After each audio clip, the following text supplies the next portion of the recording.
Good evening. Thanks for joining us tonight for our special Board of Directors meeting. At this time, I would like to call the meeting to order and ask for a roll call to confirm the attendees. Vice President Victoria Bradford. Here. Director Rob Perkins. Here. Director Jenny Gronwalt. Here. Director Rachel Rogers. Here. Superintendent Mike Merlino. Here. Administrative Assistant Lori Stroll. Here. Great, thank you. So good evening again. My name is Julie Bocanegra. The time is now 5:35, and under Governor Inslee's Proclamation 2028, in response to the COVID-19 outbreak, temporarily suspends portions of Open Public Meeting Act. The proclamation requires that all attendance at an open public meeting not take place in person, but occur remotely, including the board directors and the public. Our meeting this evening is conducted via Zoom audio webinar. At this time, I would like to recite the Pledge of Allegiance. I pledge allegiance to the flag of the United States of America and to the republic for which it stands, one nation, under God, indivisible, with liberty and justice for all. Thank you. So our first order of business is to adopt the agenda. Can we get a motion to adopt the Director agenda? Grunwald moves that we adopt tonight's agenda. Director Perkins seconds. All right, it's been moved and seconded. All in favor say aye. It's an aye for me. Victoria? Aye. Rob? Aye. Jenny? Aye. Rachel? Aye. Great, thank you. All right, next on our agenda is special recognition. It is National Hispanic Heritage Month.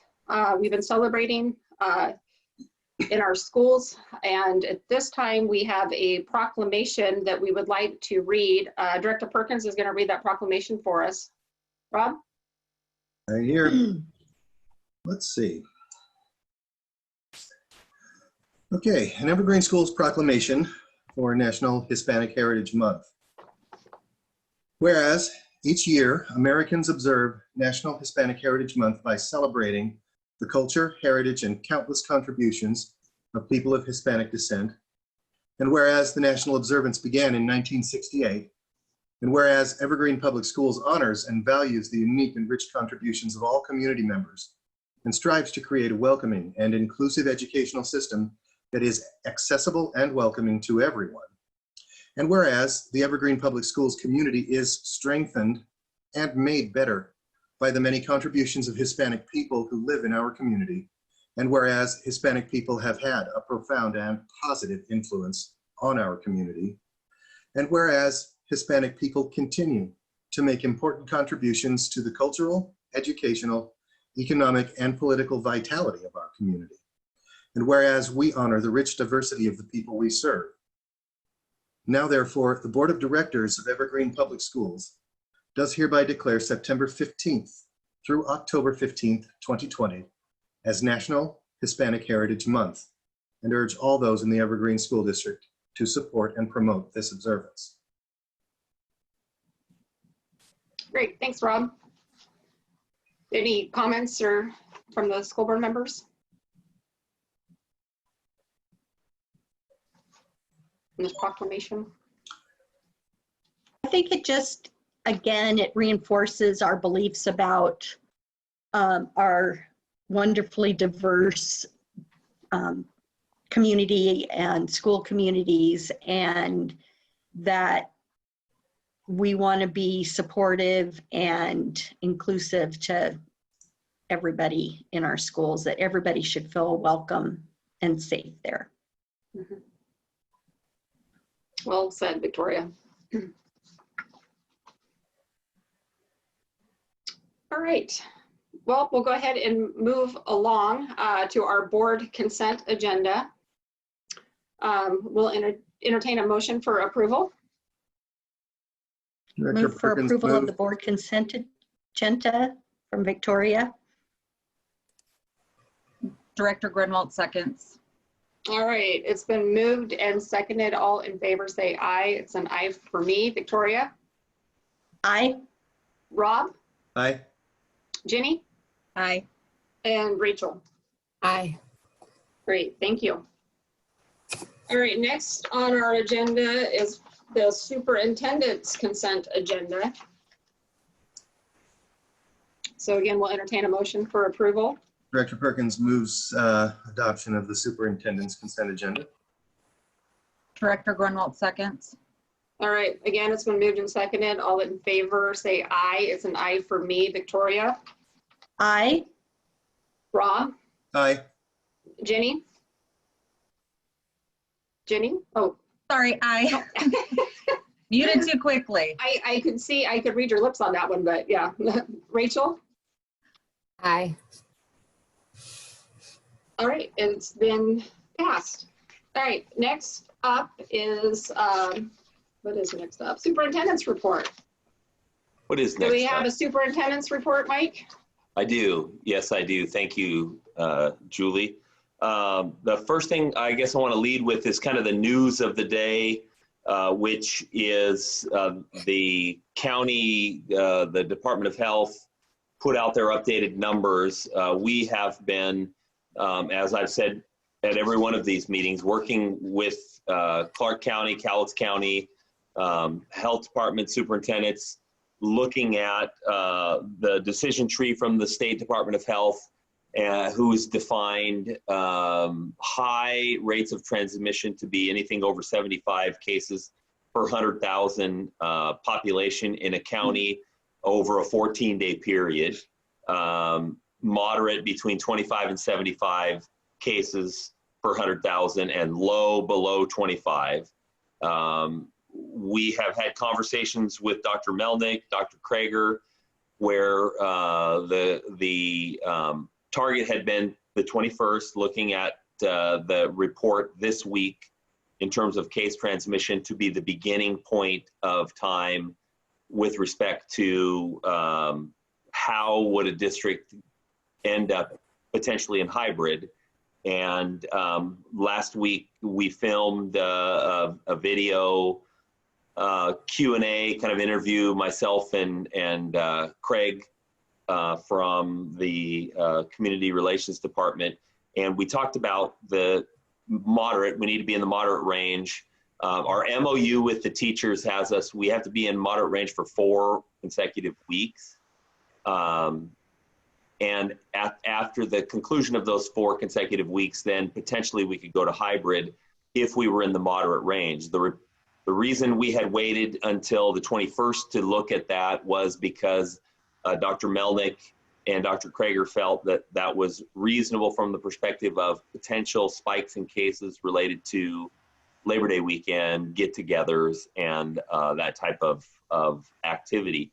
So they released their report this morning. We are at 76.15%.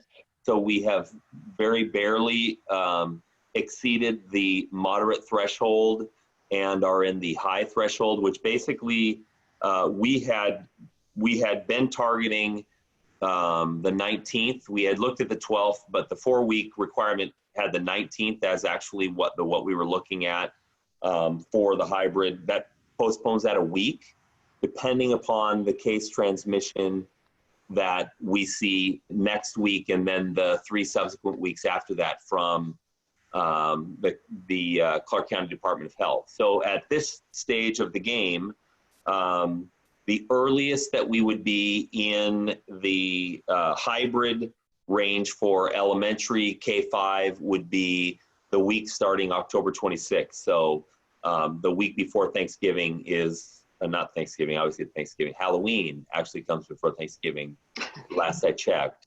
But I like to just speak of them equally. So the week before Halloween would be the point in time that we would look at that. So that's a big piece of information that was released today. And I guess what it means is we continue to move forward with the work that has been undertaken, and that would be the work with all of our elementary principals, kind of locking down the hybrid details, and it gives us another week to prepare for that. And we've been obviously working on an ongoing basis around that, but I got to tell you, it's a lot of work. All of this is a lot of work. When you're talking about bringing in small groups of students, and you're very familiar with the kindergarten pilot, which is kind of a quick pilot, but the kindergarten program that we have right now, we started yesterday at Crestline and Image, Sifton, and York. You may have seen some of the images that were put out by the district with respect to our students participating in that. Today was the second day for that. That's ongoing. The case transmission, the work around getting to hybrid doesn't impact the work that we've been doing around small groups, bringing small groups in. So what we have happening right now in our schools is our special services department has identified students on IEPs. We've increased some of the transportation, bringing in more of our students on IEPs. This week, we have the kindergarten program going on in those 4 schools.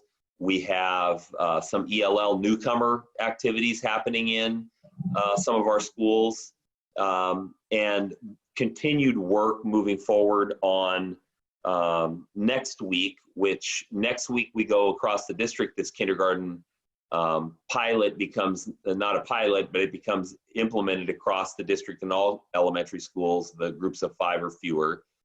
And the work that's gone in on the student engagement teams at the elementary and the secondary starts to work next week as well. So in addition to the special students on IEPs, in addition to any ELL students that are being brought in. And so, you know, when you total it up, my guess is over the course of a day in these small groups, we likely have in excess of 1,000 kids starting next week. This week, obviously smaller than that because we haven't got the student engagement teams happening yet, and we don't have the kindergarten rolled out completely. I mentioned, I guess I would say we are having weekly Zoom meetings with all of our principals. One of the things when I began as an interim superintendent, and then when I became the permanent superintendent, I had talked a lot about building relationships and trying to make sure that we were listening to our experts, the principals, the people in the buildings. I think that the COVID situation has in some ways made that difficult because you don't have the face-to-face meetings that you typically are able to have, and often face-to-face meetings are much more I think they're almost always more productive than these Zoom meetings, but the Zoom does give us the ability. I think I was sharing, and I think I figured it out now myself, but what I had been saying was with Zoom, pretty much everybody can set up meetings. It's pretty easy. I think I'm the only one who hadn't figured out how to do that yet. I just keep getting emails inviting me to things, but I think even this afternoon, I've conquered that hill and have the ability to invite people and set up my own Zoom meetings.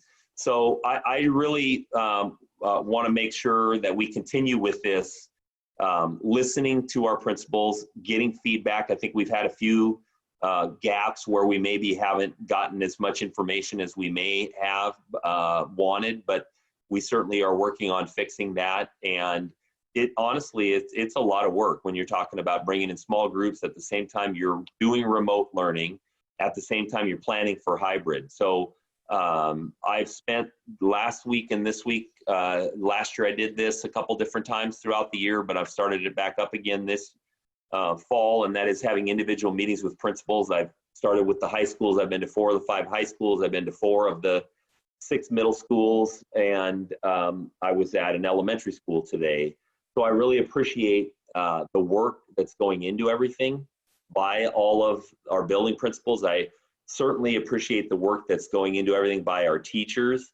I'm constantly reminded of the unbelievable work that went into all of this by our teaching and learning team over the summer and creating the Remote Learning 2.0. When I talk to principals, they share stories about family members, people that they know in other districts that come to Evergreen to look at what we have in terms of our plan and our information that we're sharing with our own staff. They're kind of coming to us to try to cherry pick some of that information. I'm really proud of that. I think that the work that we're doing bringing students in is some of the first work, at least in the county, that we're seeing bringing in groups like the kindergarten students. And like we've been saying for a long time, we've talked about that, you know, you got to bring in groups of 5 before you can bring in groups of 10, before you can bring in groups of 15. And the conversations I have with the principals is like, if you're in a middle school, that's a middle school that's going to potentially have 400 or 500 students when we get to hybrid, which we will get to hybrid at some point. But when we get to hybrid, we got to make sure that we're bringing in enough kids that we feel comfortable with the protocols and we're learning from those. And I think it'd be very difficult to go from 20 or 30 to 400 from a Friday to a Monday. So we need to continue to work on that and making sure that we're bringing in students and getting them in the way we need to do that. I want to also say I appreciate the work that's gone into trying to identify students that we're bringing in through the set teams in the buildings, and the work that's gone in on trying to create the tools. I think that that's tremendous work that's gone in on that as well. So, you know, honestly, it's really been amazing what we've seen, and it's not easy work. And I just want to say I appreciate the work that's going in by the folks at the district office, the work that's going in by the administration at the buildings, our teachers. Our classified staff, we still have classified staff. I think we're asking a lot of our classified staff with some of the furloughs and some of the staffing reductions that might have taken place with the work share program. You know, we've got half or fewer of the secretaries working in our buildings, and I've gotten feedback on that as well. We're going to continually look at that. We're working right now looking at what staff do we bring back ahead of the hybrid when we get to hybrid. So it's really remarkable what's happening. It's really difficult what's happening, and I just want to say I appreciate the work that's going in across the district to support our students, which again, like I said many times, we have no reason to be here if it's not for our students. You're all very well aware we were supposed to be in the pilot last week, but we did have our little issue with air quality that caused us to close our buildings throughout the week last week. One thing that it did illustrate, you know, if this had been a typical year, there's probably a very reasonable chance we might have had some days that were smoke days, not snow days, but we might have had to cancel school.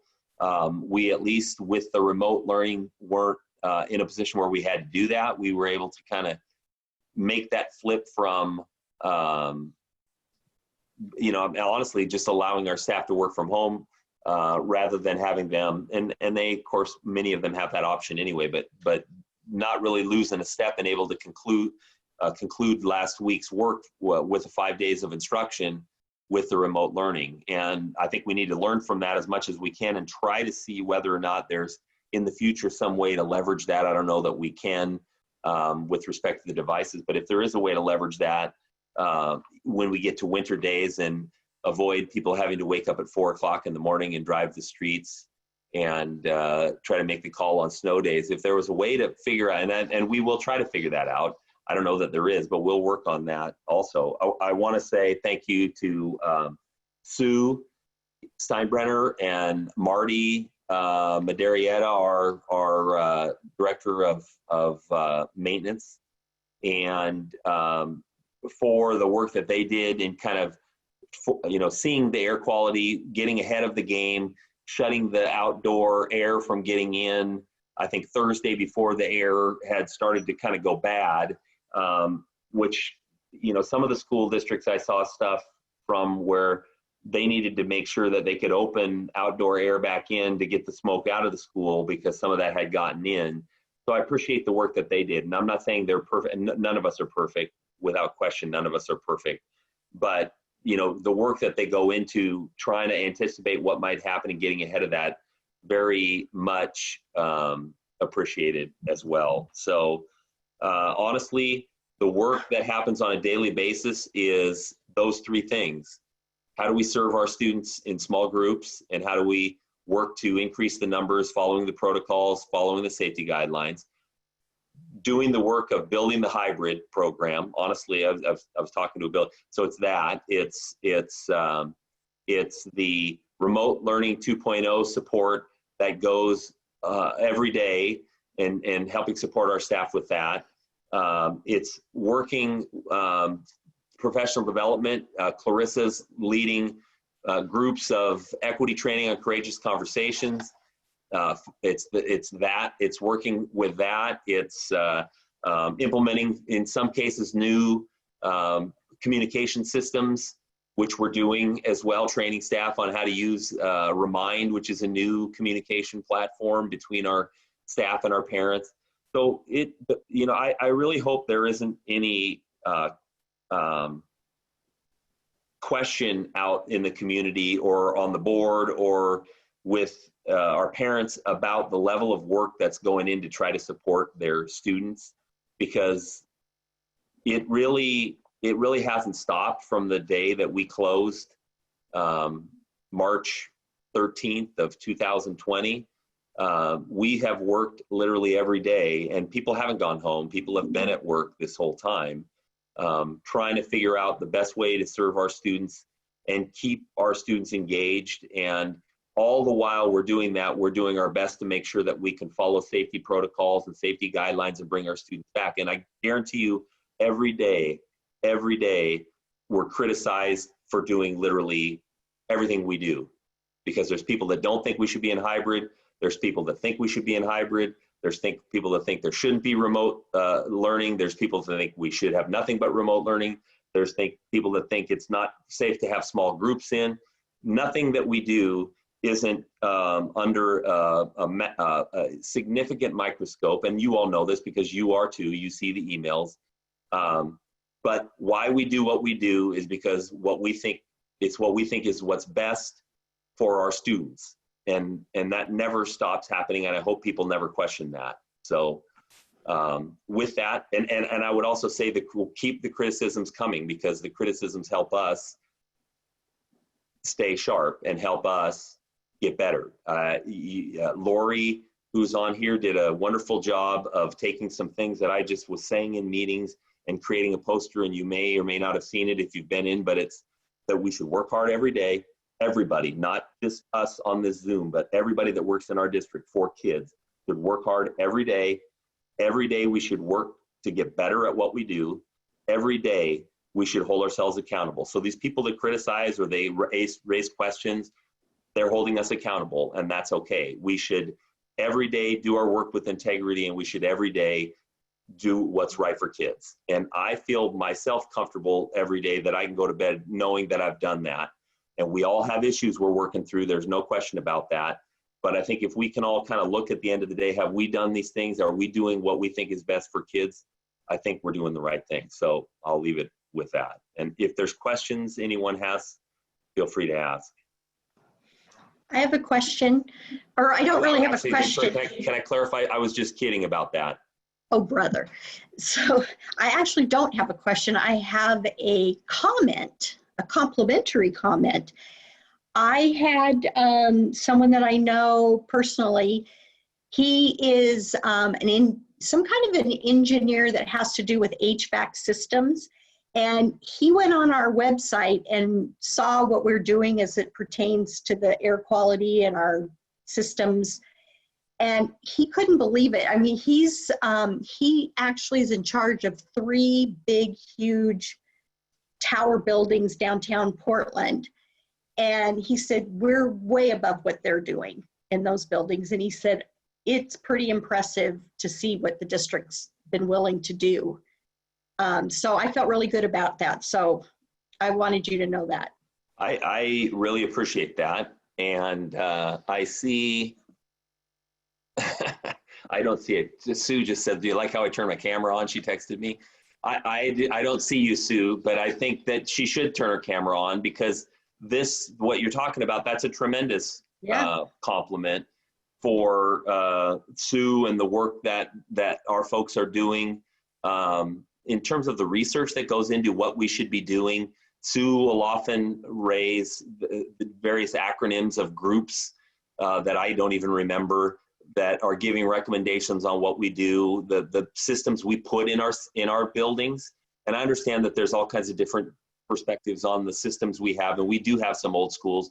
But even in those old schools, our staff is working extremely hard to make sure that they're accommodating our staff in our buildings. So when we hear some of the things, it sometimes is difficult, but again, those are some of the criticisms that help keep us sharp, help hold ourselves accountable so that we can get compliments like what you just shared, somebody that looks at these buildings from an outside perspective and has nothing but good things to say about what's happening. So that's fantastic. Thank you for sharing that. And Sue, I appreciate what you do. Marty, Kevin, I think it's Kevin Olinger is one of our HVAC guys that's out there every day working on that. They do an amazing job, and they're doing the same thing that we're talking about. They're trying to do what's best for our staff and for our students, and they're working hard and they're holding themselves accountable. And I appreciate it.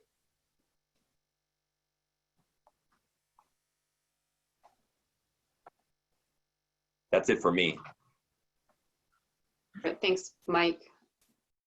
Yes, Vic, was the resource that your friend saw just the video of what the buildings You look know, like? I think it was like something we had on the website, but he watched the whole thing and there was a whole bunch of information that we had about what was going on, and he just was so impressed. And he's a client of mine, and he said, I just wanted you to know it was pretty impressive what the district is doing. And I go, really, what? And he, you know, because I don't know anything about HVAC systems other than how to turn it on. But he was very, and he's like some big wig about it in his towers. I guess, can I say one more thing, Julie? Of course. As I scrolled through the screens and saw the different people, I also want to say thank you to Gail and the work that's come out of the community relations department. Honestly, I don't know their name of the department, but I think it's community relations. The work that's gone into the, sharing some of the videos, again, we are held accountable every day. Sometimes people say, well, are you guys doing surveys? Every time we post something on Facebook, we're held accountable. And we get to see kind of the dialogue of what the community is feeling. But I just really want to say thanks to Gail and Craig and Matt and Wade and Aaron and the work that they have done through a very difficult time as well. So I really want to highlight that. I really appreciate that. That was some great photos of the kindergarteners starting up. Really fun to see them. I did have a question. How did it go? I mean, it looked like it went very well from the post on social media, but any feedback from the schools with the kindergarten program, the pilot? I mean, and I don't know if anybody else wants to speak up, but I know the feedback that I got was people just being happy that kids were there and appreciative that we're bringing students in. Like with everything, they're also appreciative that they have opportunities to bring in small groups and go through the protocols with small groups and kind of see where there might be gaps. But I think the reports I got back were real positive from the kindergarten program. Yes, I haven't heard anything today. So I spoke with Yvonne today with respect to transfer. Everything went well, went off without a hitch. Tomorrow, we won't have the program, but they'll be delivering, I believe, materials and supplies to families. I've seen messages from our teacher librarians. They've got an online checkout system where we're checking out library books to students now through that system. We delivered, I think, 3,300 meals to the Marion family, even in the smoke, or through the Wednesday deliveries, as well as opening on Heritage at Heritage on Thursday. Yeah, I've been at various schools where we've got people checking out band equipment with social distancing. and other art supplies, things like that. So, I mean, the buildings are doing an unbelievable job of getting materials to families also. It's really impressive. I appreciate, I do not have any interest in going to buildings with a bunch of people and going and seeing. I mean, I'm not saying I don't want to go see programs, but I just like going by myself and just kind of going in and not surprising anybody or anything like that. I have meetings, but I just like going out and being able to see the different things that are happening in our schools and see the way we're serving our families. It's really impressive. And every principal I've talked to, and I'm not going to stop talking apparently ever. I'm going to just continue to talk. But every principal that I've talked to, you know, every one of them's like, you know, I've been in this district a long time and I'm very appreciative. Sometimes there's things that are difficult that we have to do, but I'd do anything for the district. And so, you know, we're happy to have the opportunity to share feedback. And we know sometimes there's things we don't always understand why we're doing it, but we just love the district. We're happy to be here and working for our kids. So that's very nice to hear. Some of my coworkers did not appreciate that I did not give them a heads up that there would be buses back out this morning on their commute to work. So I was like, isn't that the greatest thing ever? Because that means that we've got kids coming to school and there'll be more. There'll be more next week. Next week, as we run more students in with the kindergarten and the set teams, and then they're actually doing bid day. I think tomorrow or this week anyway. The bid day won't actually take effect until we go to hybrid, but they're going to get it all lined up and have it all set up so that it's all in place for when we do go to hybrid. So I'll warn them that there'll be more buses out on the roads, which There will I see is a fantastic thing. There They will might have be. saw it as a little bit of a, you know, slowed their commute, but I was okay with them being a few minutes late if it meant kids were going to school, right? There you go. All right, any other questions for Mike? Just a comment, I appreciate hearing the details and things. And I'm glad we're able to bring kids into school and keep them safe while they're learning. All right, well then we're going to hear the good news. We're going to get a good news report from Director of Communications, Gail Spoler. Gail? Good evening. So I'll just jump in with some recent good news. I was at Sifton this afternoon as the afternoon group came in of kindergartners, and it is amazing what there were 14 students that came in this afternoon, and it's just amazing what 14 students into a building where you would normally expect 400 or 500 students. It just, even those 14 students, how everybody was so excited to see them. They were excited, of course, to see their new school, but even just with those, 14 kindergartners in the building, it just felt so much more positive, and people were just delighted to see them walking down the hall to their classrooms. So if nothing else, it just made everyone feel better, which is a great segue into good news. If you look at hopefully the link is working and we've got the settings right, and you will see at the very top one of our ribbon cuttings that I know all of the board and many of us on staff participated in it. Emerald, Image, and Sifton. Again, wonderful to be out there and celebrate our new buildings, and even having a few of the community members and students around for that as well.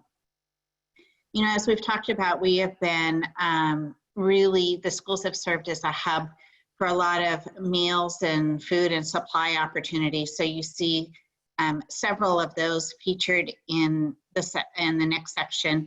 We were delighted that school meals, we could begin to serve those at the beginning of the school year, free, no charge to all of our community students as well.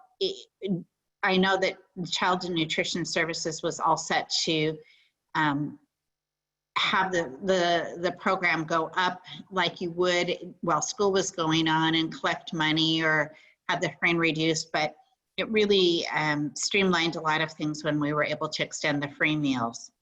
We also have had a number of community partners step up that they know that there's still a need in the community ongoing. We had a group of generous community partners get together and distribute food, dry goods, and other supplies at Y East Middle School. And then Banfield Pet Hospital, those employees came together and collected school supplies, and those are being distributed through our family and community resource centers. there's still a need for supplies. They're going to be put out into the schools and sent for students who need the supplies at home. Our students continue to amaze us even as they work remotely. We have 4 National Merit semifinalists, 1 from Mountain View and 3 from Union. Mountain View's FBLA students, a group of them placed 10th in the nation in the virtual national contest for a mobile app that they developed. We have students that are being appointed to state leadership roles. Association of Washington School Leaders and some Special Olympic students have joined the state councils. Some of us that tend to wear crimson and gray a lot though, went ahead and celebrated as the University of Washington and the College Football Playoff Fund celebrated one of our teachers at Marion, Courtney Gibbs. She received $1,200 to spend within her school and classroom. And then she had a bunch of Husky stuff that she got. I'm sure she'll just put that in the closet, right, Mike?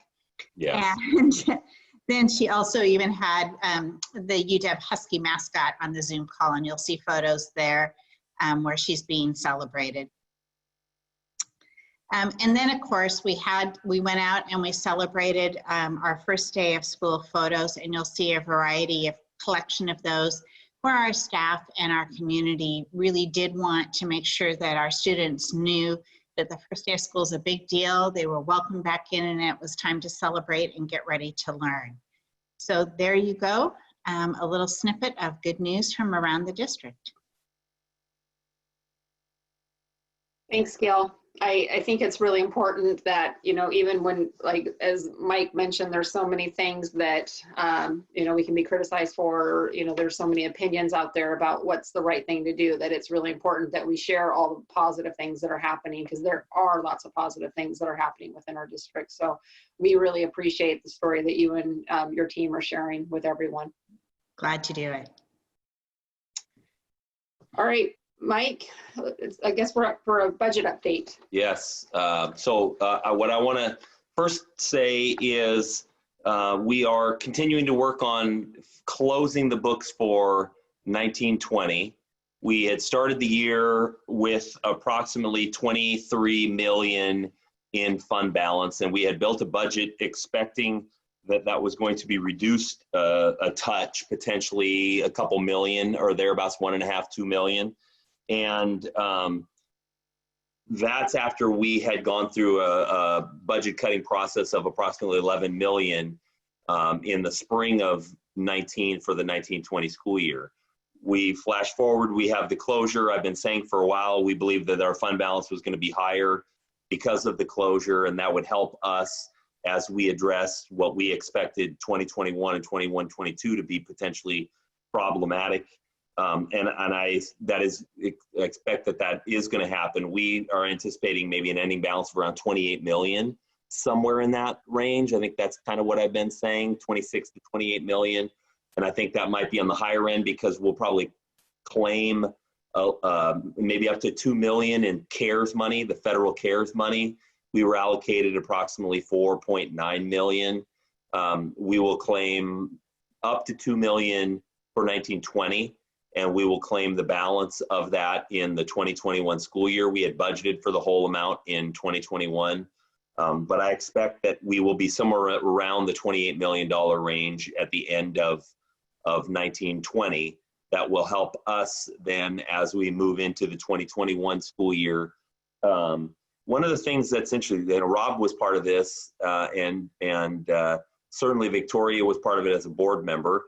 And others were part of it as parents at the time. Julie was a parent at the time in the district, and she's a parent today too, but she had a student in the district, and Ginny probably might have had students in the, but when we went through the budget cuts of 9-10, really it was 08-09, 09-10, there was 10-11, a little bit of a cut, and then 11-12, we talked about reducing about $26 million over a 4-year period.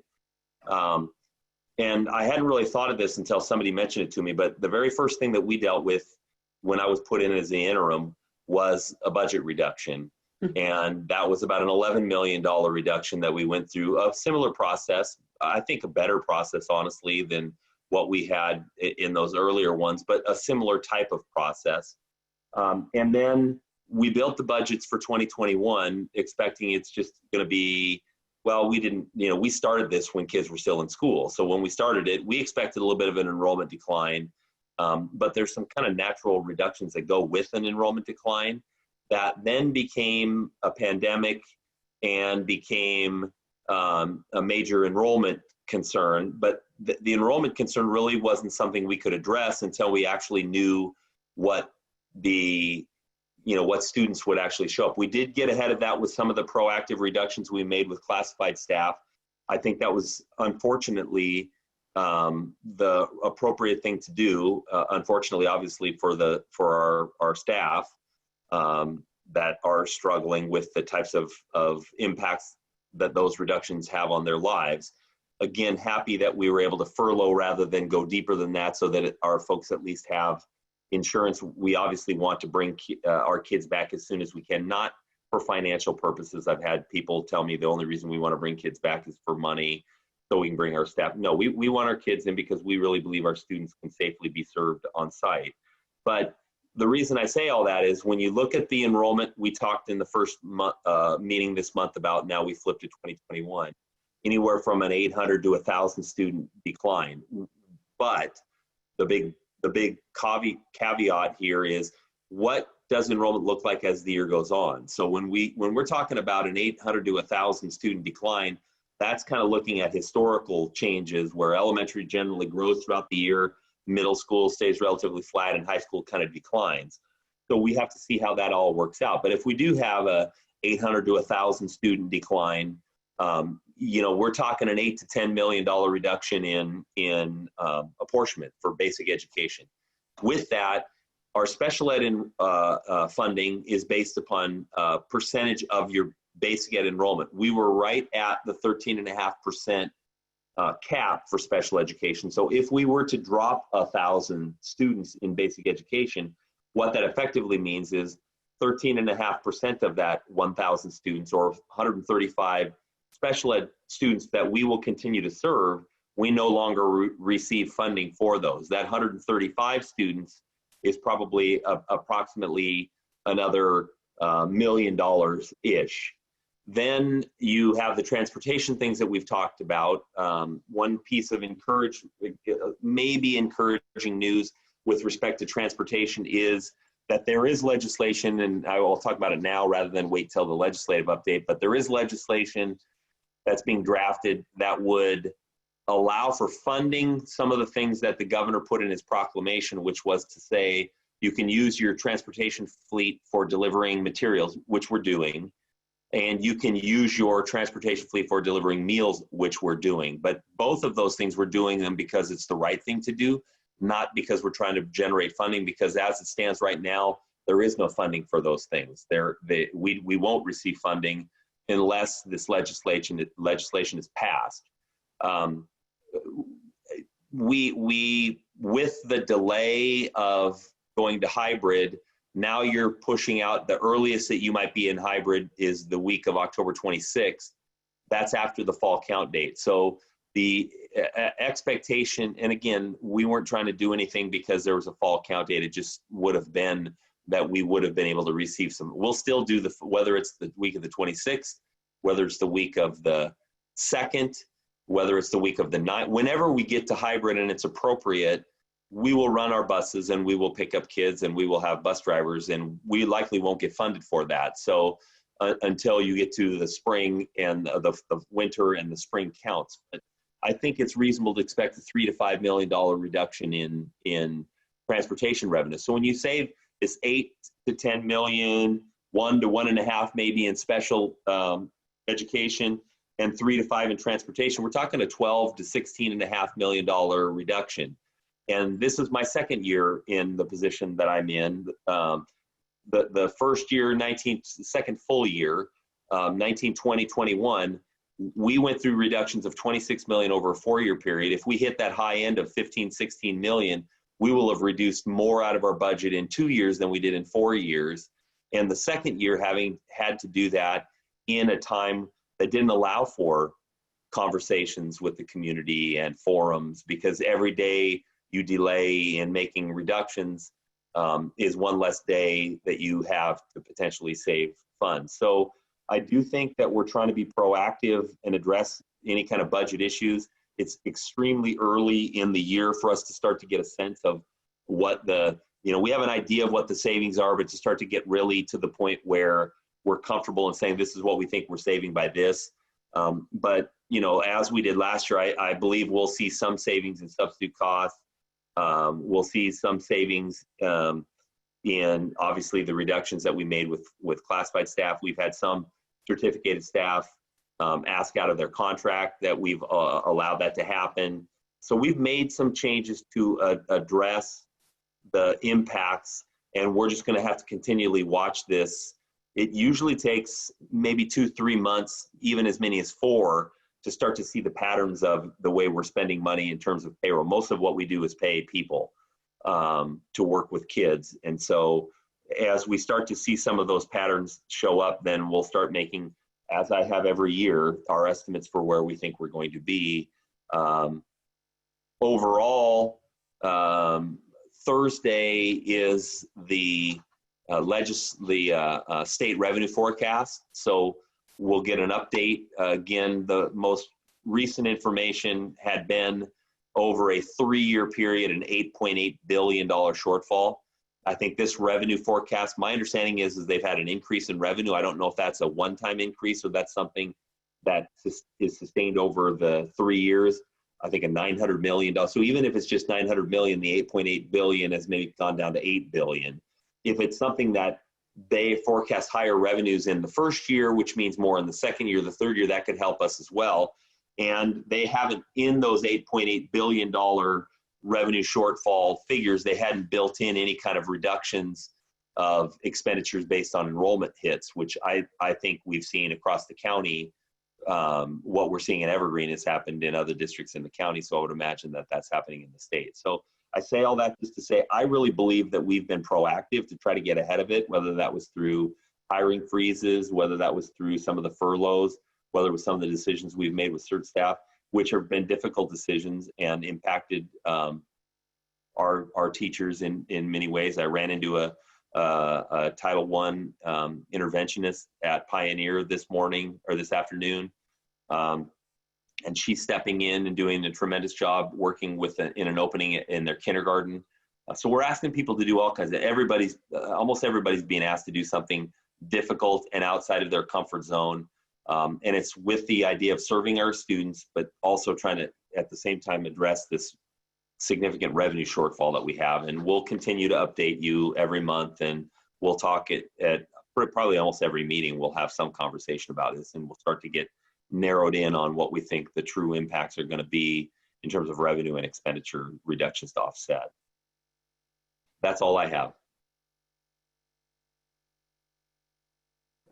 Any questions for Mike on the budget?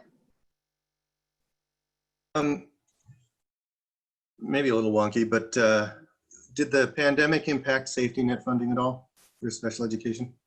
It did not last year. And then, of course, we'll go into that this year. Our safety net last year was larger than it had ever been. I think we received about 2.2-ish million. They had made some legislative changes to the safety net rules, lowered the threshold, which allowed us to collect a little bit more money. In conversations with Jay that I've had just even in the last few weeks, I still think that we believe we will generate a similar amount of money in safety net as what we have in the past. These are students that are in large part in need of in-person services today. Am I accurate in thinking along those lines? It's kids that are it costs more money to serve these students than I think it's the statewide average for a special ed student. And then in addition to that, there's a state level that has to be added to that. So the number is, let's say 24,000 or 25, whatever the number is, you have to show that you've spent that much money before you can get into the safety net. And it typically is students that have one-on-one, or it's in a program that is a more heavily impacted program where there are more humans or adults that have to work with them, or it could be a student that's has contractual services that are pretty extensive. Any number of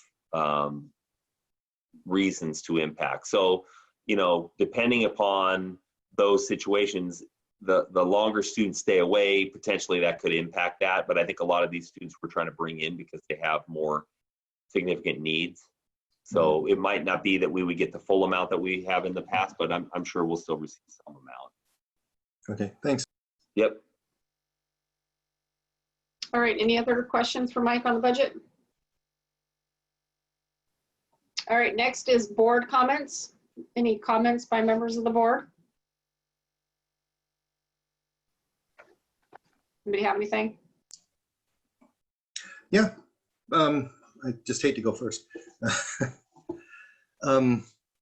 Yeah, I want to talk a little bit about, you know, I've been signed up with the WASDA folks for the weekly Thursday phone call, and I've been sending you email notes about what they talk about in those in case there's some ideas that people can seize on.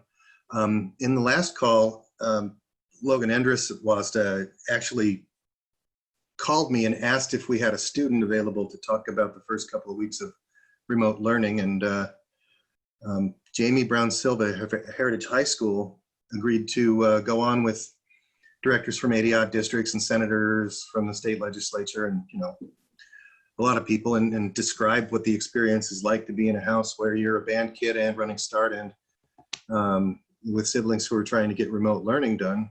I mean, she was able to give them a really accurate picture of the home life and the difficulties and frictions that exist there. WASDA really appreciated the contribution, and I want to express my thanks to Jamie and her family for agreeing to take that on. We've got the General Assembly coming up on Friday, which I don't know if we're working on that a little bit. We're probably working on that in the workshop, but I'll be attending that, and I wanted to let y'all know that I've been asked to join a coffee type online conversation on Wednesday evening with some people who organized a Facebook group around the opening, and just kind of asked me to sit and listen to the stories that they have to tell and answer their questions. So that's going to be on Zoom tomorrow. I think it's 6:30. And that I appreciate everything everybody's doing. We're entering our 6th month, or we're finishing our 6th month of real, unusual, difficult work. And I think it's really important to acknowledge the way Mike has, that how grateful we feel that people have really stepped up and helped for the kids and the hard work that everybody's doing in the district. Thank you. That's Rob, all. what is it tomorrow that you're doing? I was trying to remember the name of the group. Give me a moment. Is that the one that Christy Brown Silva's organizing? No, unless you saw a post about it today. I did, Okay. but she just said you want to talk to a board member, and Okay. Yeah, that would be the one. I shared the event information with Christy, and I think there might be a dozen or a couple dozen people who just want to ask their questions and hear some answers, or just want to tell their stories. But it was a family friend. The group contains a lot of my own family friends and community members that live close by or connected through my church. And so I thought I'd agree to listen to them. It's kind of like those coffee conversations that she used to have 15 years ago is what I'm thinking about. Was that 15 years ago? It was a long time ago. The name of the group.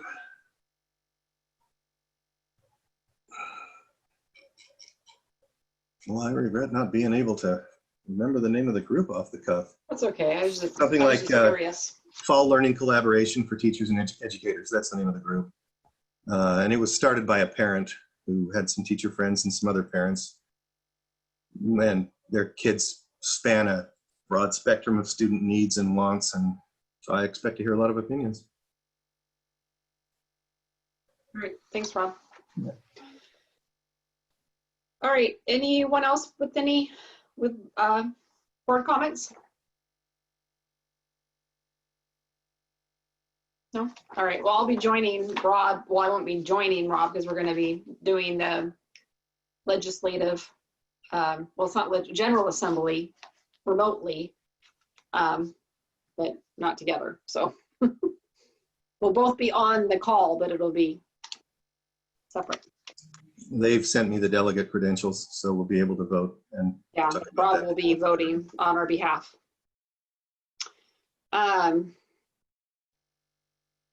All right, future agenda items. Is there anyone that has anything that they would like to add to a future meeting? Excuse me. I would like to add something or discuss adding something on a regular basis. I know that we have an update coming up, excuse me, in the workshop on the equity, but I would like to see if we could make that a permanent monthly, like we do with our good news report and our budget, have an update on where we are, where we're going, and kind of where everything is. I know that I saw that there's, that the applications went out, and and I know that we'll talk about this in the workshop. I would just like to request or have a discussion more about putting it on as a regular update to us. So how often, Jenny, are you thinking? Like monthly or every? If we could do once a month, that would be great. Like one of our 2 meetings that we have? Yeah. Okay. I would be okay with that too. I'm very I supportive of agree. that kind of idea. I'm willing to give up I the like budget that idea. report. We still No, want we're that, getting Mike. paid up. The idea. It's not in replacement of anything. It's in addition to. I'm just offering that, but if you don't want it, that's fine. Nice try. I've already asked Mike about this, but just an update on the clinic. Yeah. Yes. So we know what's going on with that and the potential for some things during this time. So I'd be in support of that too. To have that on a future workshop. Do you, yeah, workshop. That's fine in a Mhm. workshop? yeah, Okay. But Jenny, I think you're thinking the update on. Is you a want that meeting thing. in the meeting or workshop?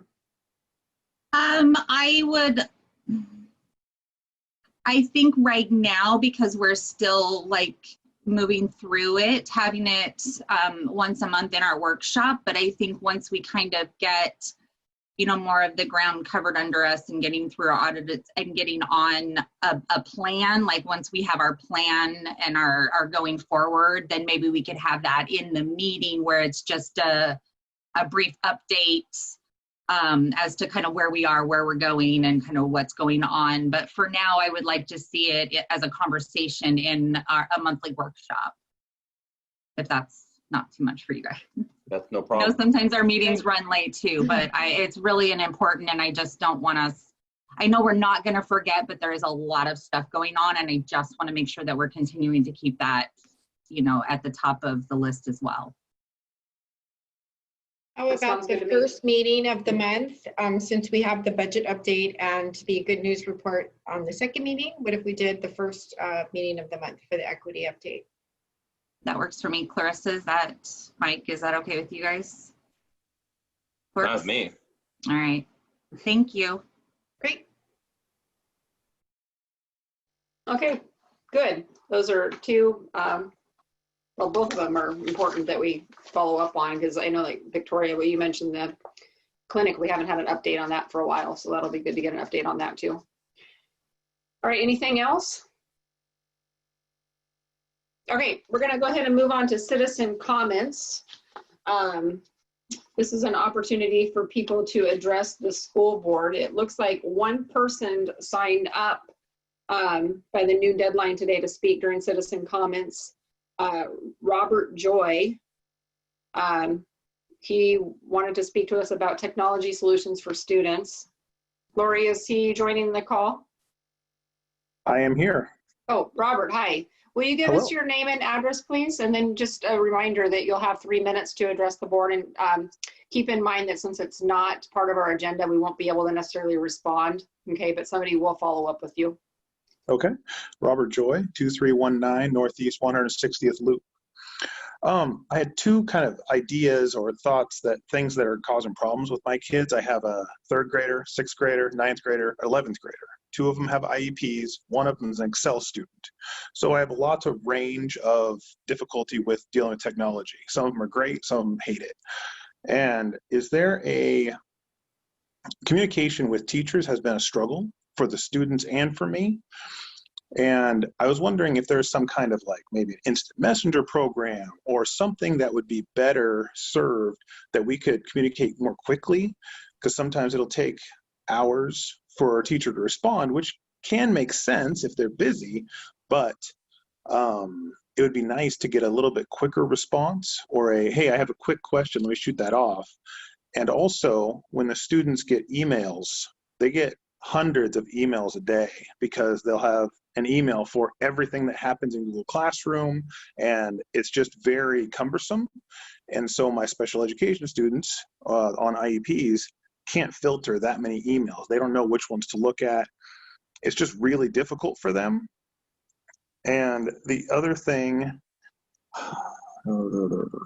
is the learning management system of Google Classroom is seems to be okay, but it seems to link out to multiple other programs, or we have to go to the internet and search for another program to use for an assignment that was assigned in Google Classroom.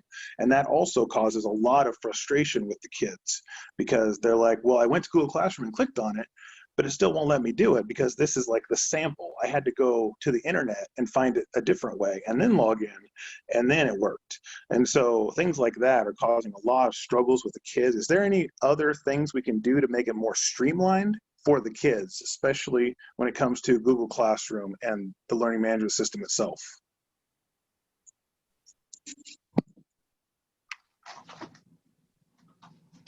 All right, thanks, Robert, for your comments tonight. Good questions. We will have somebody follow up and maybe get with him and kind of address some of the concerns. Does that sound okay, Mike? Yeah, that's great. Can I say one thing? Yes. With respect to the communications, we have purchased this app called Remind, which I think will do some of what he's talking about. And allow us to communicate more directly. And we just have purchased it. The training is just beginning. I was mentioning earlier all the work that goes on and some of the professional development that we're doing at the same time. One of those is around this particular communication strategy, so that there's a better, and there was a free version, but it was somewhat limited. And we had staff members that were using that, and we thought it was best for purposes of archiving that we go ahead and purchase that. And I just got a couple texts saying that that goes live on Friday. So the training, you know, I'm not saying it's gonna be perfect from the beginning, but I do think that we're gonna have a better tool to allow exactly what he's talking about with respect to the first question. And we'll have to get back to him on the second one, and I'll rely on working with Brian and others on that. Mike, I just wanted to add real quick. Danny actually from Evergreen sent out an email about it to students, Evergreen students, because I saw that this afternoon. And from the principal, and then we used to use that at York so that when the principal would send out things, it went out to everybody. And it was a really good program. So I was really excited when I saw Danny's email this morning or this afternoon saying that they were going to go to Remind, because I've got the same thing going on when I've got a high schooler. And then I made the mistake of logging in on my phone into their Google Classrooms. So I get all the notifications on my phone as well as the parent notifications. So it can get a little crazy. Okay. All right. Thank you. All right. At this time, the board will go into a recess. I'm not sure if we need to take a quick break before we go into board workshop. At board workshop, we will discuss equity and inclusion update, board of distinction application, our board self-assessment survey. We're going to get a legislative update, another superintendent's update, and then a board meeting debrief. So do we need to take a quick break? Yes, please. Just a Okay, minute or let's two. just take a few minutes and then we will reconvene. Thank you.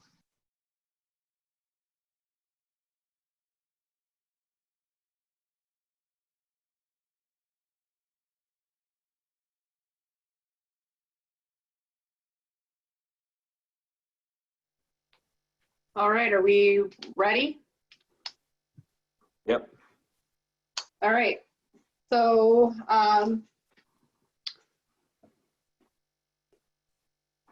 right.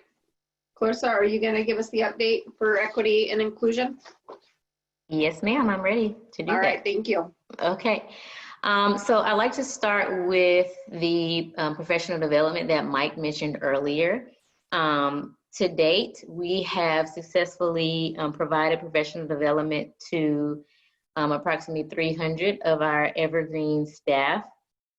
And that includes administrators as well as ASC staff. And next week, we start providing this professional development, the same one that you all had the opportunity to take part in. We'll be providing that professional development to 300 more staff members, and these will be our certificated staff in buildings. We are kind of making sure that we keep in mind how things are progressing with hybrid in schools as we plan out for the rest of the professional development, to make sure that we try to get as many of our certificated staff with this very important foundational professional development as we can, and then thinking about a new plan for moving forward once and if our schools go back hybrid. The second thing I'd like to talk with you all about is the what Jenny mentioned, which is the District Equity Advisory Committee. So the application did go out for that, and we ended up extending the deadline a few days because we wanted to make sure that we had student voice. And up until the point, up until about 2 or 3 days before the original timeline, we didn't have any student applications. And so shout out to Gail for helping me make sure that we get that message out again. And we put out a blast, and now we have several students who applied.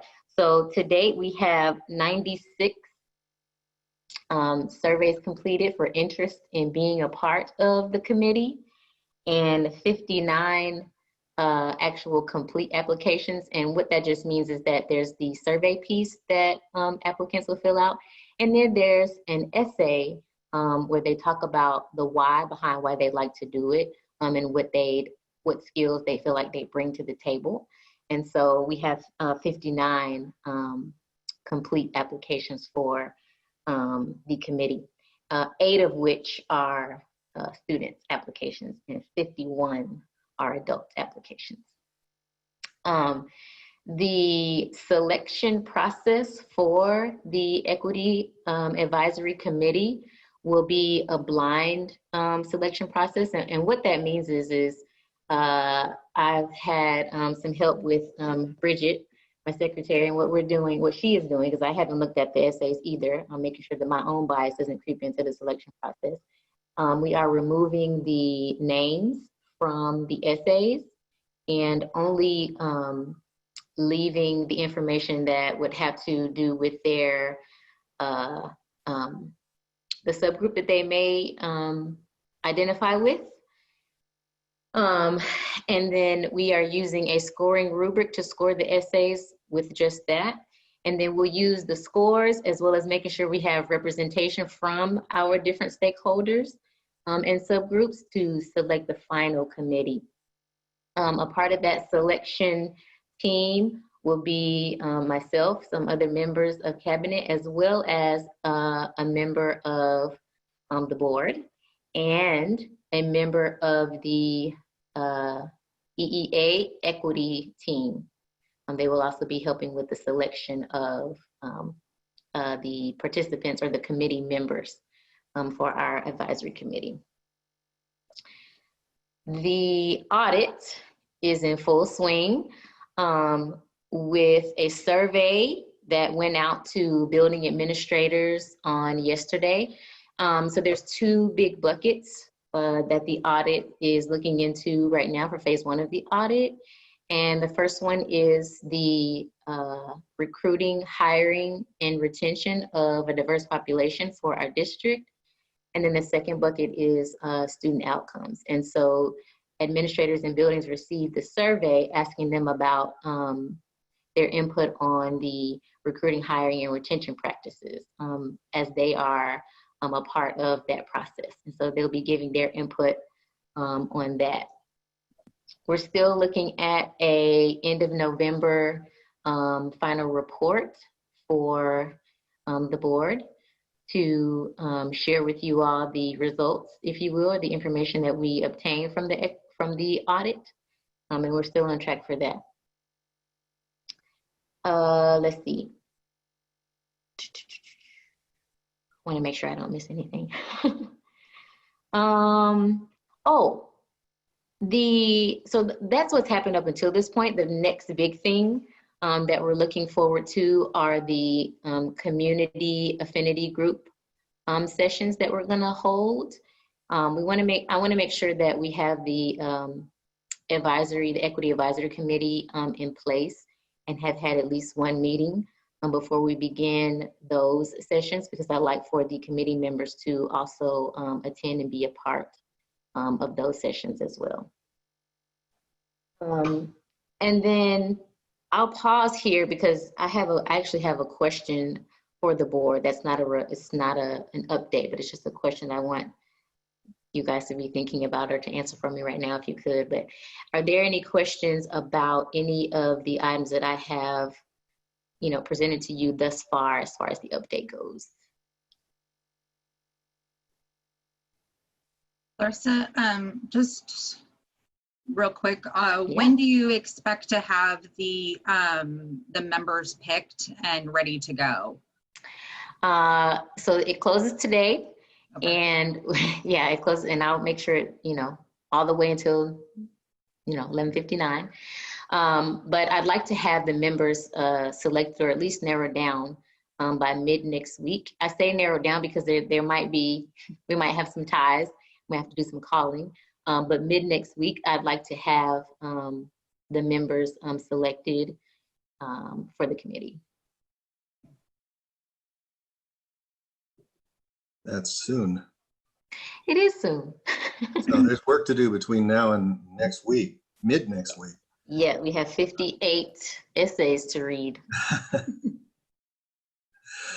I wonder, in loose connection with all of this, I asked a question a couple of months ago about, and this was in connection with a discussion with the Excel PTO president, Jesse Hyatt, and we wanted to know together what the Excel breakdown by protected class and race was.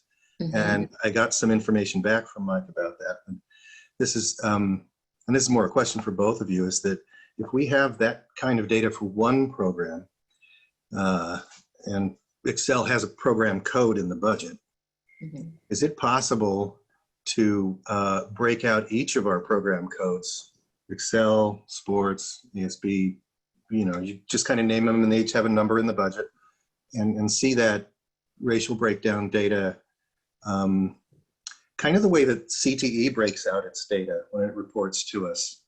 You see your Black, African American, Native American, and they're all there in that row and grid. And it would be of interest to me to see that for every program code in the district. Yeah, so that is actually going to be included in the report from the equity audit. We actually just met today with our IT members, and several of the groups that you mentioned, actually all of the groups that you mentioned, they'll be requesting data on that so that you can have exactly what you just asked for. So yeah, that is something that can be done and will be done as a part of the audit. I'd like to, I know that Vic probably wants to too, but as the board, or for the rep of the board member on the picking of the audit team, I'd like to put myself on that if none of the other board members are wanting or available to. The selection team, Jenny? Yeah. Okay.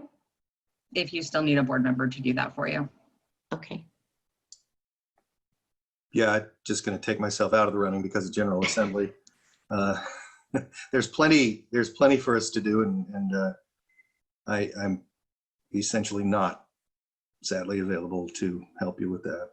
So I'm fine with Jenny doing it. Yeah, I'm me taking too. that. Okay. Vic, did you have a preference? Me? You really gonna put her on the spot to choose? I don't really No, I'm fine with that because there'll be plenty of other things that I can help with on this. I don't know. I think Clarissa likes me best, so I think. Oh, see, this is what we're not going to do. We're not going to do that. So Clarissa, No. it sounds like you got to pick either Victoria, Jenny, or Rachel, and we'll just leave it up to you then. No, Well, Jenny. Rachel already said she's her favorite, so. No. Okay, I feel Rachel really said. comfortable in that knowledge. Like I'm really secure. So Jenny, you can have the spot. Well, Great, so depending on when you need people, you've got several to choose from. So depending on people's availability. good to know and comforting. So it sounds like I'll be sending the 58 essays to Jenny. To Jenny. Can I just thank you, Jenny, for volunteering? I figure I'll sleep when I'm dead. Yeah. Yeah, There's Right here, important too. work to be done. right here too. Right. Okay. So in me just talking with other people, since July 1st when I took on this very important work for the district, I have been talking with lots of people who are super excited, some who are, a little hesitant, just wondering what's going on. And they all have been able to share with me where they or what specifically they'd like to change in their own practice or to see happen that they can control, that's within their locus of control. And so the only question that I have for you all as a board is, I know that we did our beloved community audit, and we are going to have follow-up on that. We're just trying to get dates put on. But we will be following up on that. So the question that I have for you all is as a stakeholder group, just as a board, what specifically do you see yourself, would you like to see happen, or that you'd like to tackle as far as equity work goes? So for example, when I talk with a teacher, they may share something with me like, I really want to make sure that my lessons are inclusive of all of the students in my classroom, that they see themselves in the lessons, mirrors and windows, something really specific like that. When I talk to administrators, they want to make sure that, some of them say that they want to make sure that they have student voice as a part of the decision-making in their building. I just like to know if, and this is putting you on the spot, so I don't necessarily expect an answer right now, but I do want you to be thinking about it in preparation for when we meet. But I'd love to know what it is you specifically see yourself tackling as a part of this work. And I keep using that word "you" because I'm highlighting one of the, I'm highlighting the protocol from Courageous Conversation that you all had the opportunity to take part in. And that is speaking your truth. That's one of the agreements. And when you do that, there's a level of accountability and responsibility for yourself. So we don't speak in the we necessarily. It's about, and I know we're a team here, we're all a team. But I really would like to know what it is you see yourself tackling as far as the equity work goes. So just be thinking about that.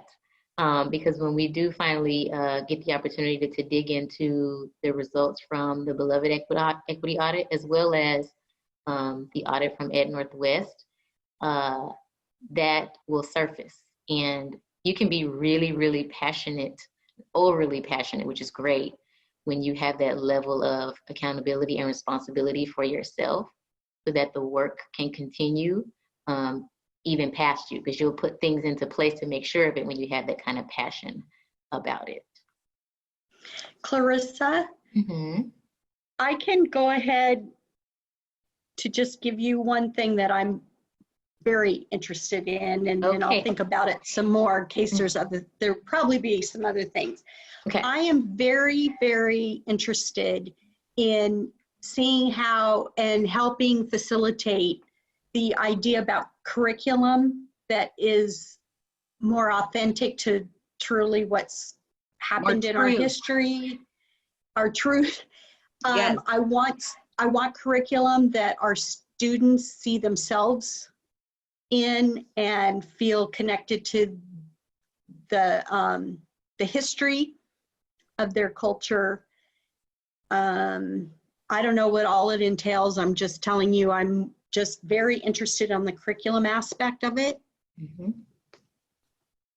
I would say me and Vic, we always tend to be on the same page because that's exactly, I mean, there's so many things that I know we all want to tackle, but I think one of the things, especially right now, that it is more doable is to maybe start reviewing a lot of our curriculum and how we are presenting it to the students and what we're presenting them to, you know, and gearing up for a more in-depth history lesson or somewhere along those lines, especially during, you know, Black History Month. But to really start changing what our students are learning, because at 41 years old, when I just finally watched the you know, a couple months ago, watched the 13th, most of that information was not taught. And so I learned so much just from one documentary, and we really need to be teaching our kids the truth, you know, or how history happened, because I think that will also help in turning people's opinions of how our history is or was. And I think that we have a lot more control over that right now. Yeah. The other thing too, part of what's kind of piqued my interest, I've always been interested in this, but I did get a call from Holly Williams regarding a video that's being produced by Ruby and the NAACP.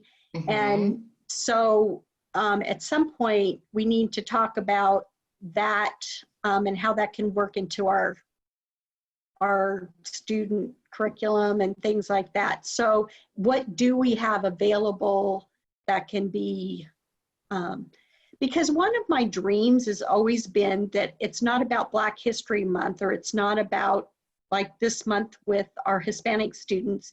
It's about just all the time we're integrating everything in because everybody's been together and we've had a history that's interwoven. And I want us to be more complete with our curriculum on this. If you're going to teach about the Civil War, then teach all aspects of the Civil War and well, Not teach exactly. lost cause historiography. you know, it's really watered down over the years, and as an adult and now learning some of this stuff, I'm very disappointed in the education system that I got. Well, the other I'm thing not an Evergreen student. I'm Portland. I'm a PPS student, so I can say that. Yeah, but I used to work also at PBS. that's the era of slavery is not where Black history starts. And that's one of the things that's concerned me for a long time, is that there's a rich history before slavery that's really amazing.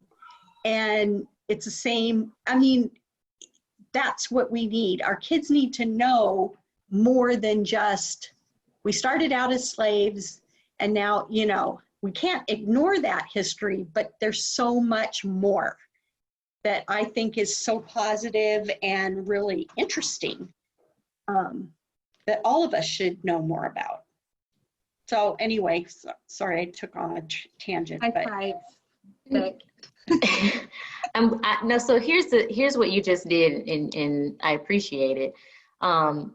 Once I know what each of your, because I asked you about your entry points when I first met you, and that was just to kind of get your background, the beginning of your racial autobiography, to see how you view yourself as a cultural racial being. Now, the question I asked today kind of brings it to a higher level, in which is I've acknowledged that, I've reflected on that. Now, here's where I see myself moving the work forward. And so when things come to me, because I met with Ruby and Holly, and they told me about the video, and actually what I'm doing is they want some student voice in there because they were meeting with adults, and I just said, well, you know, we can give you all the input you like as educators. I said, but you know who'll tell you really how this video can make an impact on kids is some kids. So putting a focus group together and you know, providing them with that input. But when these things come to me, or to anyone, when I know where your passion lies, it's how I can connect you and give you that access, so you can feel very involved in how the equity work is showing up in our district. And so that's why I ask. And so now that I know that your jam is curriculum, and we do have, you know, things that are already taking place as far as the curriculum goes and what it is we're putting in front of students. But now that I know that, it's like, oh, okay, Victoria and Jenny want in on the curriculum piece. And then I don't have to pick favorites. It's about where your access is and where your passion is. And then that's how I can move forward with connecting you to the work. So if I could add to that and thank them for taking an interest in something that I hadn't thought about. Well, I thought about it, but sometimes I feel like I had better history teachers than most, because I've been in conversations where I've surprised people knowing things about history of minorities, and it's like, you know about that? Like, I had really good teachers, and but my interest, and this kind of comes from Leadership Clark County. Jenny knows about that, and I think Mike does too. Is that we took personality surveys and things there, and I found out that they found a real resonance with the structure of things. And it's like, I could go into all of the policies looking for things that oppress. And I would spend Sunday after Sunday just enjoying that kind of work. So that's one side of it. The other side that's really interesting to me is the one-on-one conversations that become possible, and how to have the, I guess, courageous type conversations with other white people that depoliticize this altogether, as much as is ever possible. Because, as I put it this way to some people last year, is that I speak conservative. That was my upbringing. It was the same as the racial history that you gave us at our first training was from a man who grew up in Salt Lake City in Mormonism. And I've wondered since then if you knew that that was my background, because it really resonated to have that conversation. But I would like to find, I'd like to learn ways to help people through their first reactions to these ideas, and kind of explain what we're doing in a way that helps them feel more comfortable with what we're doing. And kind of explain that it isn't harm. It isn't going to harm them if we say things like Black Lives Matter. There is no harm in that. I want to get to that place with as many people as I can, kind of a one-on-one preference. And so thank you, Rob, for sharing that. And what I can say to that is you took the first step by attending and actively engaging in the Courageous Conversation PD, because the whole basis for that professional development is providing you with the protocol to be able to use when having these kinds of difficult conversations. Now, in the beginning, it will feel contrived, to be honest with you, because you are locating yourself on the campus, and then you're listening for keywords to see where the other person is on the campus so that you can meet them there. And then you might be having this conversation with someone who has no idea what the Courageous Conversation protocol is.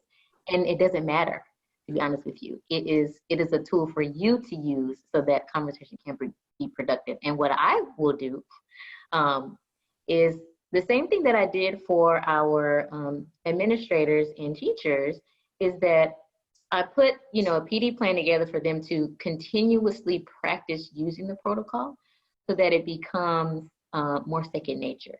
And you'll find yourself doing that as you are conversing with people, and you'll go, oh, look at there, look what I just did. And your conversation will be more productive. So I will provide you all with opportunities to stay in protocol and practice protocol so that it becomes more natural for you to engage in that way, whether it's professional or personal, because these conversations extend beyond our professions. It goes into our personal lives as well.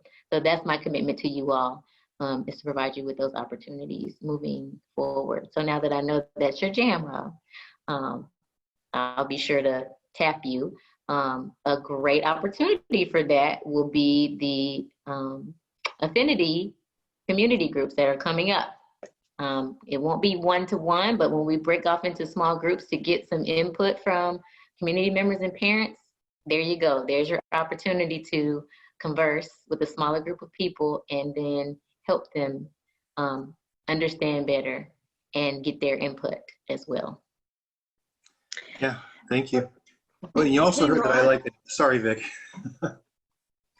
No, I just wanted to thank you for the part on policy, because that is such a strength of yours that I'm glad that you want to do that, because you really are good at going through those things, and that's perfect for you.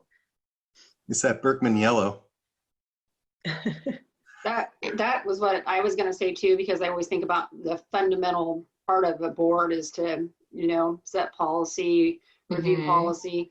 Not that it's my favorite thing in the world to read through policies, but I always like to think of, when we do this work, of ensuring that our policies and our student handbooks and our staff handbooks don't include barriers. And so I guess that would be what would interest me as well.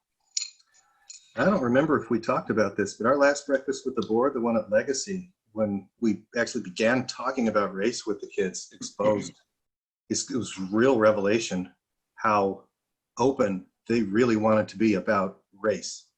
Yeah, they were kids. great. Oh yeah, the students are ready. Oh, yeah. Students, they were born ready. It seems like they've been ready since the age of 1.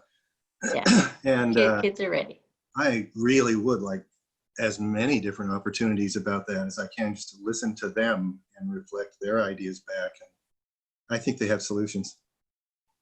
For sure. I think they have answers. And of course, they're going to take over the world, rising generation. That's right. Yeah. That's absolutely right. That's where the heart is. Okay.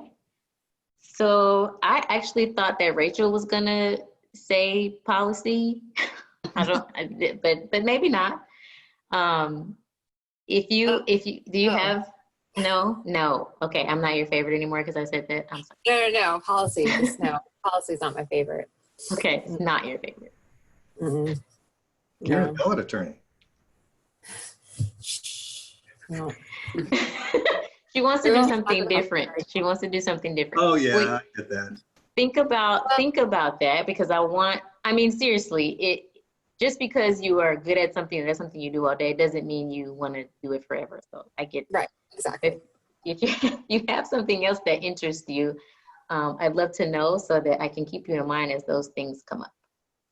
I feel like I'm most interested in how we can swiftly change the experience for our students of color, especially their day-to-day experiences, and where we have issues, where we have instances of bullying and harassment in our schools. Like, I'm most interested in ameliorating and figuring out solutions to what's going on, changing the culture around race in our schools where it's necessary.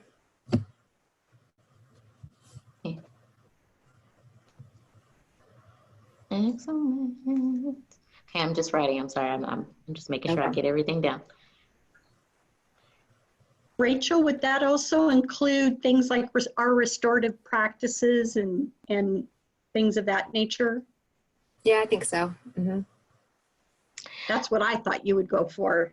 Yeah. Oh, that's a beautiful match. Yeah. And also I see pairing her with the work that has to do with student voice. I had the opportunity to get that started in Chehalis during my time there. And we were actually having our second student voice group sessions on the day we found out we were going to be closing schools in March of last year. And so I got to end my experience with kids with a very, awesome conversation about inequity in our building. And so, they were really excited to continue that when school got back in, which they will. But in schools that already have those things in place or want to have those things in place, as schools create and establish their equity teams, things like that will be a part of their action plans that they implement, because students is one of the stakeholders that they will be answering questions about. The schools will also be taking the mini audit that we took from Beloved Community, all of them. And so they'll be receiving a detailed report that will tell them some areas of growth and also some areas that they are excelling in. And then they'll use that to put some plans into place for their school year. And one of those components is students. So when they reach out to me, letting me know what's going on with students in their schools, I will be keeping Rachel in mind. Perfect. Thank you. Mm-hmm. Okay. Well, if you all don't have anything else, those are all of my updates and my inquiries about equity. And I will be sure to keep you all updated on a monthly basis. I really appreciate you all adding that to our agendas regularly. And I look forward to doing so and working with you all more moving forward. Great. Thank you, Carissa. Brilliant so far. Thank you so much. No problem. All right. Next on the agenda is the Board of Distinction application. Rob, do you want to lead us through this? Sure do. Okay. Julie and I got drafts for, well, Julie got draft for an essay, and and invited me to edit it, and then I got the opportunity gap essay finished for your evaluation. There are a couple of numbers that I'm going to need, and I'm hoping Mike has them just on the top of his head. Please. It's like number of meals served per week or some number like that to put in the essay. I got a bunch of letters in. I do not have that on the top of my head, but I can get it. I'm not looking for precise to the digit integer to the ones. I just say 1 million a week. Then that'll be fine. 1 million a week, but it needs to be accurate to within like half an order of magnitude. Well, I can find that out and let you know. I need to ask Lori to permit me to share the screen, because right now her screen is in the way of me sharing.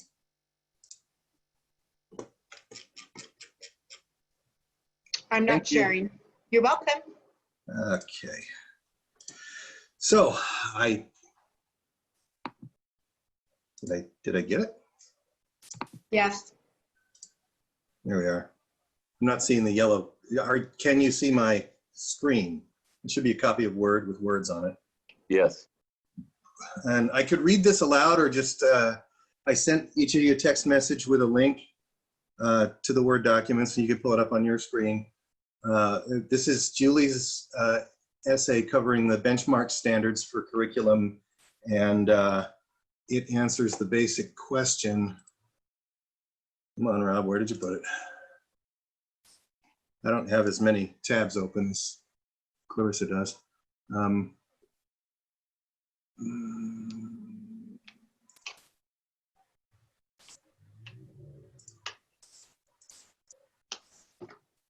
All right, I got to do this. Let's see, WASDA. It was answering the question about whether or not we have policies and procedures in place to monitor curriculum and if we have a good process. One of the things that WASDA asked us to do was to position our evidence and claims inside the narrative of what we had to do to respond to the pandemic when schools had to close.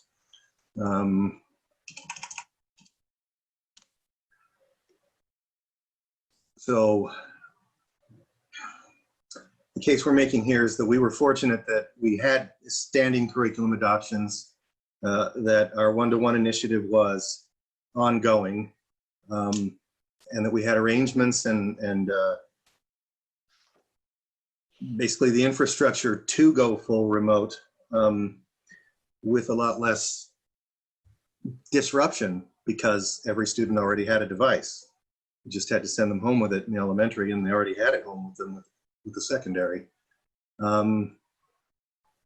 So I talk here about how our curriculum adoptions had long been a hybrid of technology and tradition, with a robust initiative already in place that included curriculum supplements and training. And I modified this a little, Julius. We were set for as much success as was possible in troubled times where students and educators suddenly depended entirely on technology for receiving and delivering instruction. Second paragraph is basically about the F&P reading curriculum and the things that we inspected in the fall, and that teachers responded with gratitude, and we received feedback thanking them for thanking us for the tools that enhance their craft. When the district went into remote learning, grades 6 through 12 were already being served on a one-to-one. We'd already partnered with internet providers for access for students who didn't have it. I think it was the MiFis is what I was thinking of, with the little pucks. We actually I think we were already one-to-one in grades 2 through 12, not 6. Device-wise, but the elementaries weren't taking them home. They were classrooms. They weren't taking them home, but they were one-to-one. So I think that's what we meant, because we had to then get them issued out. Yeah. Yeah, in elementary, we repurposed Chromebooks to equip elementary students who needed technology. So we removed them from the classroom sets and sent them home if their families didn't have a laptop or some way for them to take care of things. In one example would be my sister's family. Is they have a computer at home, but they didn't have 3, and they had 3 kids, so they were glad for the Chromebooks.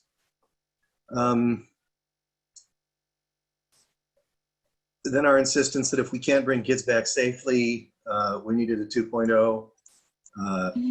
Hey, Rob, can you go back up to the sentence before that? It says the board insisted that it's the first sentence, the board insisted that if we were, there you go, or. It's a little more formal. Thank you. You're welcome. And then we re-examined digital learning platforms and approved a plan with greater consistency and higher quality using teacher and parent preferences. And that's a reference to the surveys and the work that they did over the summer to select Google Classroom and select the formats for the schedules and so forth. This next paragraph talks about our libraries. With a renewed focus on equity, teacher librarians at every school received our direction to enhance their collections with a focus on racial and ethnic inclusion. How many books were purchased?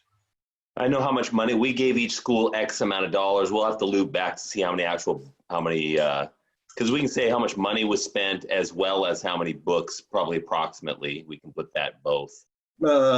Sure. Received. Wasn't it 10,000 approximately? I don't remember, because I think there was, depending on the elementary, middle, or high school, I think there were different amounts, but I don't remember off the top of my head. Nothing about this is easy for anyone. We continue to review curriculum adoptions using the long-established process, and our fiscal policies continue to pay off with opportunities like the library refresh. At this writing, our buildings are still closed, but we are confident and hopeful that the experiences of this last year will bear insights and optimism during our return to normal in the coming months.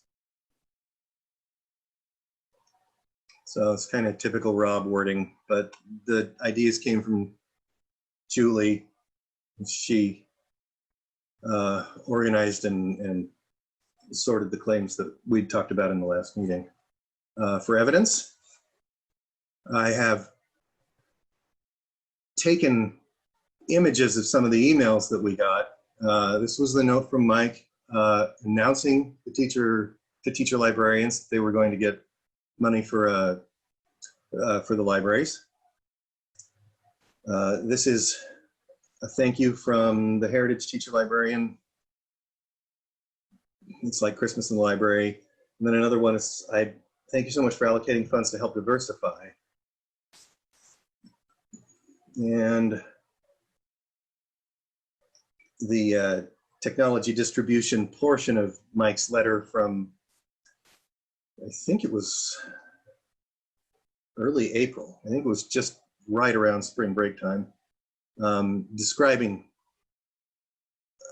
how they were going to build 2.0 and who gets, recognizing that it doesn't replace the classroom experience. That note from that date, along with a couple of pictures from our visit to inspect the curriculum. Those are really good pictures. And that's the essay. A question that I'd have for you is, does it answer the broad prompt, which is Standard 3 Benchmark C?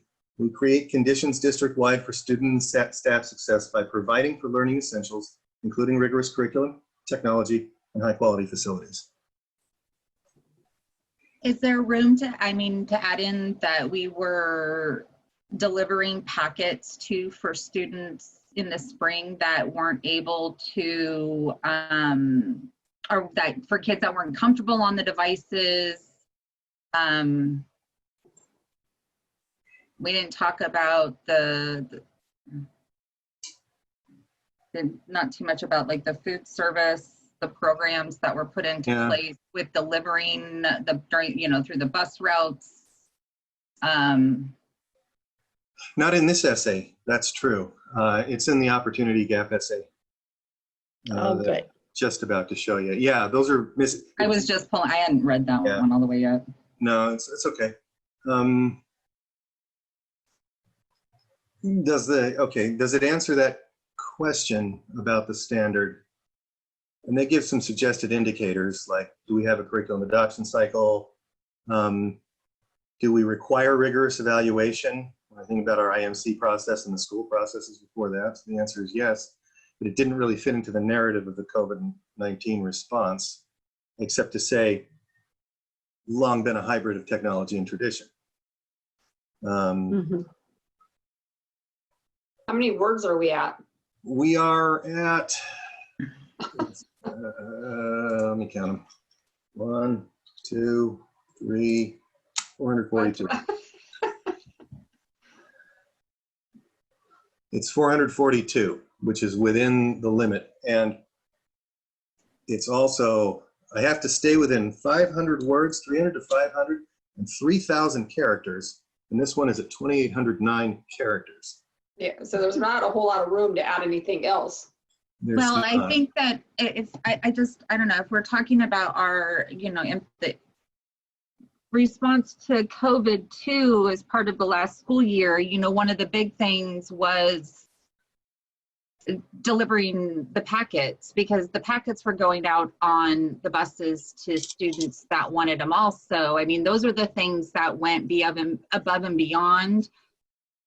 It was kind of expected of every district to kind of hand out devices and put them on digital as much as possible, but to be able to kind of highlight the things that set us apart from some of the other districts, or that we led the charge in, which I think the busing of food and everything, we were one of the first districts that I know of that did it, and then other people started following suit. So if we can capture some of those other things as well. We should look at the opportunity gap essay. But I could add, including, by the end of spring break, each school had a website and a plan for remote learning, including bus delivery of non-electronic materials for those who needed that, for those who needed it, which takes us to 453 words, and we're still in the limits. And I've got us right around 350,000 is what was spent on the library books, because it was 10,000 a school, or 12,000 if you were over 50% free and reduced. So I actually come up with 354,000. You can just change that to schools received and not say each school. Yeah. 354. Yeah. $1,000. No, it almost seems more impactful when you say 10,000 per school. Like it was, not one school got more than another. It was each school. Or schools received, just something that says that each school got part of that, right? And was able Yeah. to select their own. Divided maybe equally among schools, or I guess if you go equally, then they might want to, you know, Yeah. some got 12. So each school received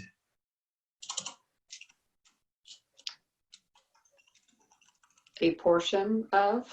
received.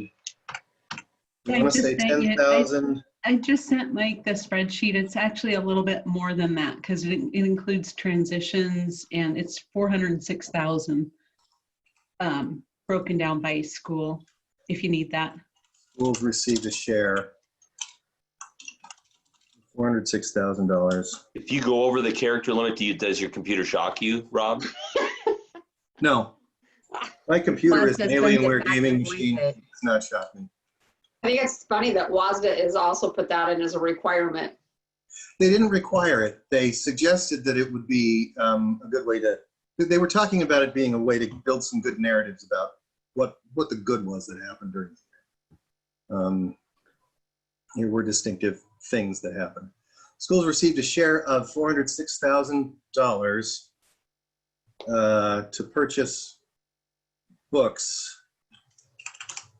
Hey, Rob, Yeah. if Sue has the breakdown, why don't we just put that total in there and then get the breakdown? Sue, is it easy to send us the breakdown of the breakdown of all of the I can just schools? send you the spreadsheet. And then you Okay. could add that as evidence. That might be more than 450 words. No, we could put it as the evidence. We could put Okay. it, attach it. Because you see, I could take out one of the emails here. I could actually make that smaller. And I'll show you, for example, Suze, that in our other essay, I had a spreadsheet and I took a picture of the spreadsheet and shrunk it to show disproportionate discipline data. I just sent it to you, Rob. Okay.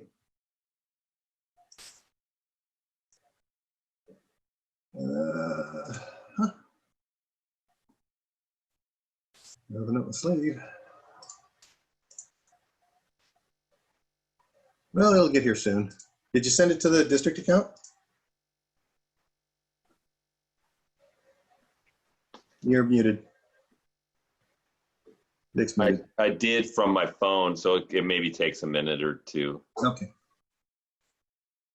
So I'll do that. It's due in a couple of hours, so we shouldn't love it to death, but I can make room for the evidence in the evidence. We're down to a couple hours on this. Yeah, it's due today at midnight. I Nothing think we like, had a board meeting today. I know. It almost feels like maybe some of our students out there who might be procrastinating on some of their homework, right? I know it feels a lot like when I was in college, that's for sure. With the midnight Pretty much. deadline. But Okay. in those days, you didn't email stuff to people. You had to run it to some place and drop it off. Yeah, now you can't even do that. Now you have to email it. Yeah, to put it like in their mailbox or something. Remember the slots you put your assignments in? You put it in the wrong section, you didn't get credit. Yeah. Yeah. Okay, so schools received a share of $406,000 to purchase books using funds recovered from other bond projects that had come in on time and under their budgets.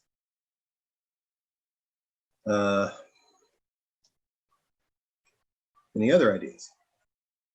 Going once? Vic, you're muted. Sorry, You're remuted. I think the button bounced back on you. I can't hear you. can you hear me now? Yes. Okay, sorry. I got asked a question here at home and was trying to deal with something at home. Sorry, guys. You were, Oh, I thought you were going to tell us something. I thought you, yeah. No? Okay. All right, going once? Going twice? I think it's good. Sold. All right. May the universe have mercy on our souls. Did you add the evidence in there? I need to receive it. Here it is. Oh, District diversity refresh. Okay. The procurement guidelines document. I just forwarded you what she sent me, so I didn't even look at it. Yeah, it's in the body of the email. It's not in the procurement document. Well, it's in the email then. Yeah, it's in the body of the email. Yeah, if you just look at the email, Rob. I'm trying to look at the email. There doesn't appear to be anything in it. Here, let me, I can I'll send send it it to you here. again. It's the body. Are you looking at the attachments, Rob? I Scroll am. down in the body, he said. This is the body of the email. Oh, never mind. Sorry. I'll send it to you, Rob. Not sure. Huh. Okay, well, I'll be able to insert the table. That's what's in mine. If you can see it, you can't. No, the camera didn't wash out your phone. It didn't work, did it? No, alas. Okay. I think I'll start this one with the evidence that I put out so far. Is that on this first page we've got like the meal delivery and handout, just a couple of pictures, and then the April 3rd letter to families on school lunches. So in the one essay we've got the learning process letter that you sent out, Mike, and this one a portion of the meal distribution that you sent out, which has the 27 sites and the bus delivery. And because of our participation on the COVID calls and things, they know that we were doing both. Right. That's in the notes from the field there too. This Facebook post was so precious that I never forgot it, because that's Christy Brown Silva's toddler, over the moon excited that she got to get a meal too. And of course there's Jamie helping her out, and it's just the best of pictures. They gave me permission to add this to the report. I follow that with this is data that I compiled from the OSPI report card on student discipline, just to kind of show people while we were having these initial conversations that, yeah, we have a white discipline rate at 9% or so out of 11% of the total population receiving discipline. And for American Indian, Alaskan Native, that's 27, Black African American is 20. This was a really easy metric to pull out to say, yes, we need an equity audit. We need to focus on race. So I threw that in there. Here is a portion of Mike's letter discussing phase 1 of the equity transformation. Since phases 2 and 3 occur during this school year, we don't include it in this year for distinction. This was a parent who took our resolution and got into Photoshop and created an Instagram post. He was so pleased. Sitting next to a conversation somebody in Utah started with me about how they don't have this and could they use this. So our resolution actually has like multi-state exposure. They didn't make the Columbian, but it got to Utah, which I was really happy with. And then their Facebook post about Clarissa's appointment and the quote that she gave them about what has historically been impossible now taking shape locally. Are you there, Clarissa? Is that your picture? I was really glad to see that. And if I had to choose between our equity initiative and your appointment taking front page on the story, I really like, you know, I choose you. How's that sound? That's the 3 pages of evidence that I gathered for an essay. That reads, I should make it bigger. Evergreen's opportunity gap had been closing, graduation rates above 90%. The risk of the gap widening to a chasm loomed large when the pandemic traumatized our staff and students. I put it this way because we've been working on safety and trauma-informed policy. In October, we had modified results and operational expectation policies to require an all-hazard safety lens and trauma-informed practice, and had begun work on an equity policy focus. This primed the superintendent's response. Without the need to waive policy or change governing models, he was free to implement the closure orders and waivers, distribute food using bus routes and reassign staff, reached agreements with all 4 employee groups within days. I need to correct that sentence. That's grammatically weird. We used existing snow days in the week of spring break to build food distribution, instruction, and learning support models for a 180-day year. It's a really condensed way to signal we didn't have to shorten our year. Many districts had to apply for the day waiver. Construction of facilities continued apace with our existing plans undisturbed. We broke ground and cut ribbons to replace buildings which house those who need modern facilities the most. Our 3 oldest elementary schools, alternative high school, day treatment center, and completion programs, all prioritized for construction before other projects. At completion in fall 2021, these programs will be housed in the district's newest facilities, retiring portables and rented rooms, all without a community tax rate increase. You got a comment, Mike? Okay. We started the year studying white fragility, and it offered the Evergreen Education Association's equity team a collaborative role. They recommended Kendi's How to Be an Anti-Racist. Annual KPI discussions confirmed that Black and Native American students suffer discipline at twice the rate of any other group. Breakfast with the Board meetings revealed student willingness to discuss their lives in terms of race, especially in the alternative high school. By July, public anti-racist sentiment came as a gift, giving us public support to appoint a Black associate principal as executive director of equity and inclusion. By resolution, we declared a commitment to anti-racist work, resolving in the strongest terms to changes in policy and practice. In August, she led us through an equity audit of board practices, arranged for courageous conversations training for everyone, and opened applications for a citizen committee to review equity and recommend changes. All of that is not enough to close the chasm of opportunity our students suffer while the pandemic rages. Circumstances are not ideal, and business as usual will not suffice when we return to normal. But at the close of a unique year, there is hope.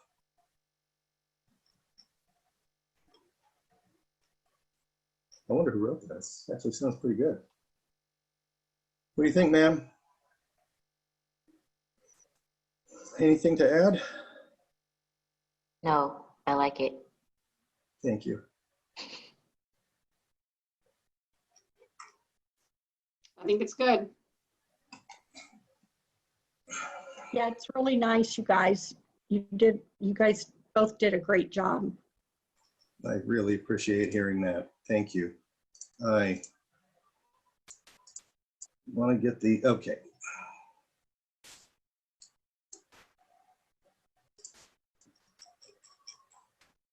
So this is the application, and I just copy paste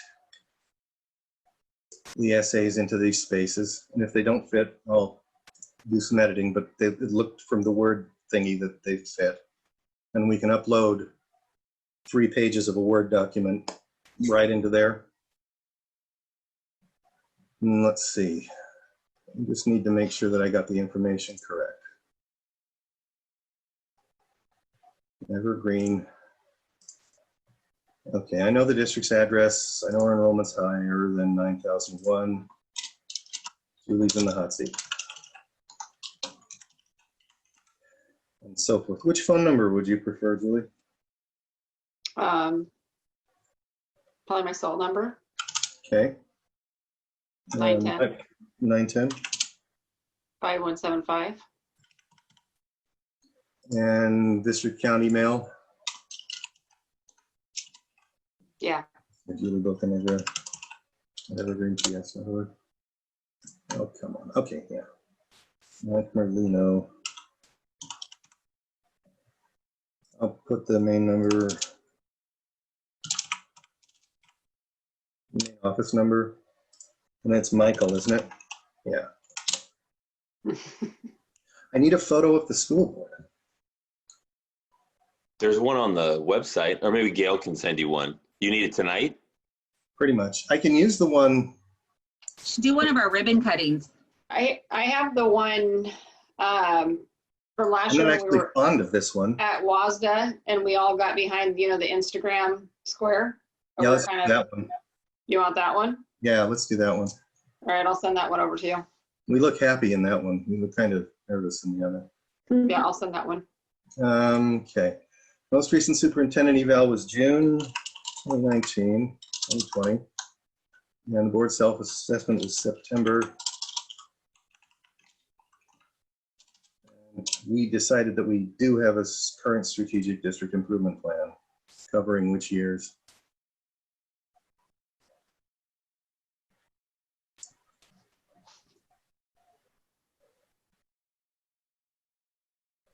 Are you asking us a question? Yes, which years Oh. does it cover?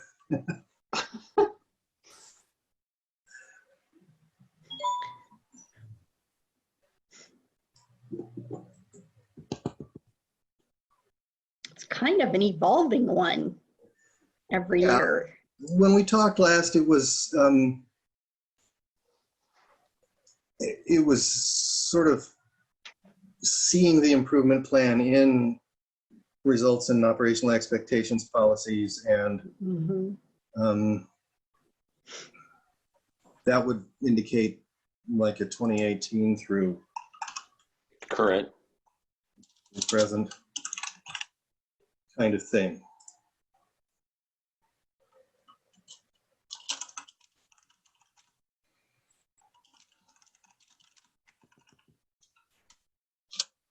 And I'll put white fragility and how to be an anti-racist and the courageous conversations training into the PD piece. They don't want that to be long. And I think that's it. Great. If Did you get the picture I sent you, Rob? Yeah, it just arrived. I have it right here.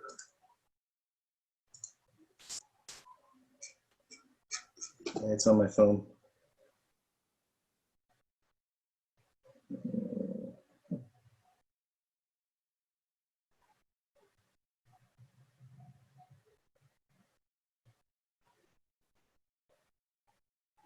Yeah, I'll get it off my phone later, and Okay. that'll be all right. But I think that completes it.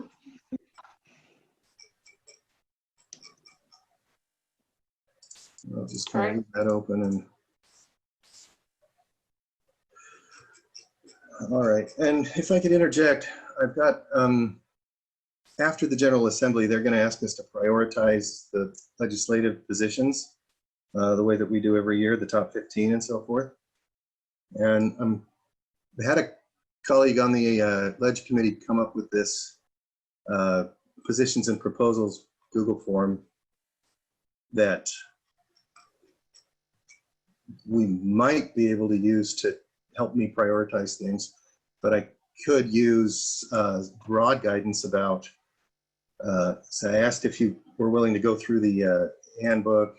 I don't know who had time for that, because not even I had time for that, moving my daughters to Bellingham last week.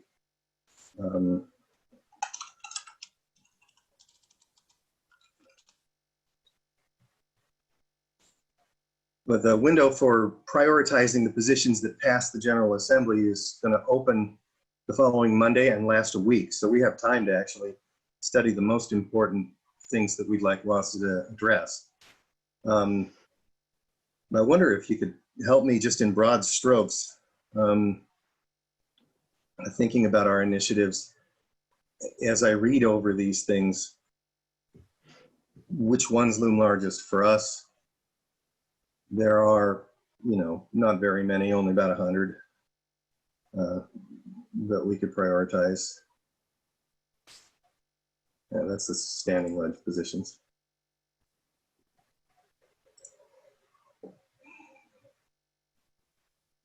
But the ask is to,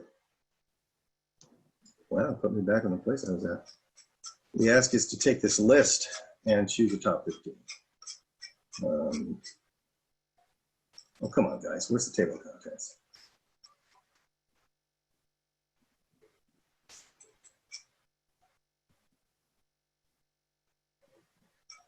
Well, they used to have a table of contents with all the list positions. Anyway, there's that list of 100. If you had to think about what the legislature really needs to hear from us and other large districts in this end of the state, spitballing it, what comes to mind? Budget, of course.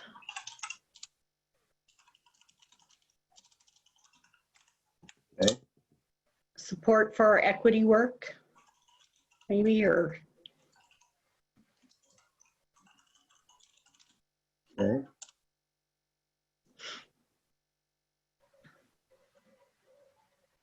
Mike, you probably, what, transportation maybe? Yeah, I mean, there's so many things under funding and budget. I mean, you could come up with 15 things just within that area.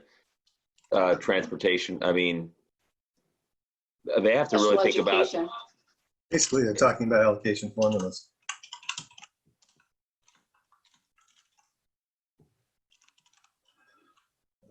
But under those, transportation seems so far to me to be the most rigid. Well, and I think that that's a terrible formula, but we've been talking about being underfunded in special ed for how many years? Mhm. Remember before the pandemic, I was working with some WASDA people, Harlan Gallagher and a couple others, on a formula to show Senator, I think, Wellman and her committee where the shortfall is and why this is coming from local money. Do you remember that? I mean, I think I don't necessarily remember that specifically, but we've been trying to share that information for years. For years, yeah. Yeah, and the bounce back on that end appeared to have been something much closer along the lines of not being believed that districts weren't redirecting basic ed money away from special ed kids. They were looking for a way to show that district by district and demonstrate the systemic problem that exists. And then we had a pandemic and all shifted our focus to the things that loomed largest. But that is still on my mind because they were down to specific program codes, computations of safety net funding based on reports from months later, and some kind of adjustment factor so that it could be used for a prediction rather than a report. Harlan was big into it. It was pretty impressive to see, but that might be one way to put it. What I'm seeing from what you're saying so far is that the list is the same as it's ever been. Yeah, I don't know what would have changed it. And if that's the case, then I should be pretty comfortable just prioritizing what we see. But we'll have a week to figure that out. So I'll be able to show you, my draft, or maybe modify this thing a little bit so that you can take a survey and then there's a formula behind it that builds a first shot at prioritization. Sort of like, I guess, you go to the eye doctor and sit in a machine and you got most of your prescription done just by looking at this house through the thing. That's what that kind of the tool is for. I don't know. I would just enjoy knowing that what I'm prioritizing is a match. And I think there's time for me to put the first drafts in front of your eyes and have you go, yes, but, or tell me that it's just fine. I'll be logging in from home on Friday. And I got confirmation that even though you don't have credentials, you're going to get the mic when it's your turn, Julie.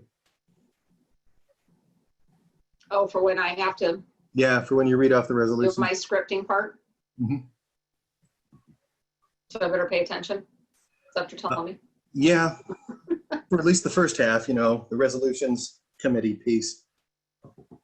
Yeah, I'm not even sure where it's in the program, but It's in the first couple hours after the orientation. Mhm. They're going to teach us all with some mock votes how to use the system and how to raise points of order and that kind of thing. But it's pretty much details for the day. all right. Let me see. Yep, that concludes it from this part. All right, Robert, are we good? We move on to, The self-assessment? yeah? Are we good? Yeah. All right, do you have everything you need? For those pieces, yeah. All right, thank you. All right, next up is our board assessment. Is that what it is called? The self-assessment? Self-assessment, our board self-assessment survey that we all took. We got the results back. Oh, looks like we got it pulled up on the screen. Has everybody had a chance to take a look at it? I think Rob emailed it to us last night. Yep, that's when I got it. I haven't had time to finish the whole thing. I only got through the first like couple pages. I think this is nice too. I like how it shows a comparative of all the years. Yeah. So we can kind of see where we were, and everyone took it, right? We have 6 Yeah, they would. responses. That's what they said in the email.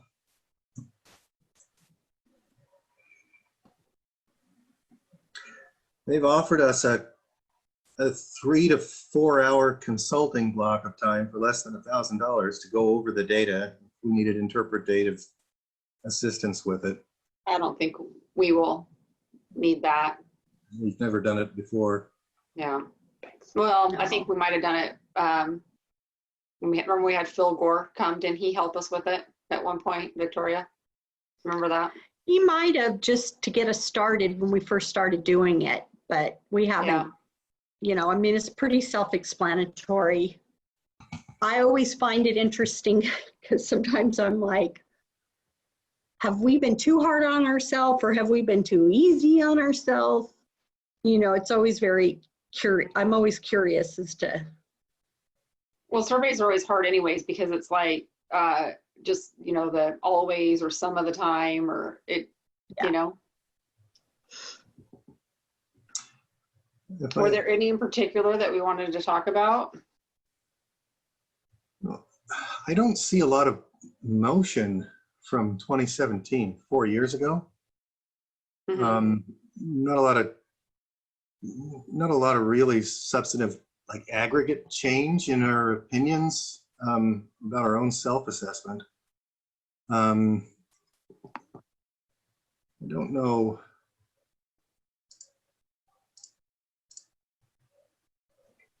Let's see, what does yellow mean? Yellow means some of the time. So if I just kind of squint my eyes and look at the colors, it's that in aggregate, it's the some of the time and don't know, some of the time and most of the time, as opposed to always, is got its widest bars in standards 1 and 5. Responsible school district governance and engaging the local community, representing the values and expectations they hold for their schools.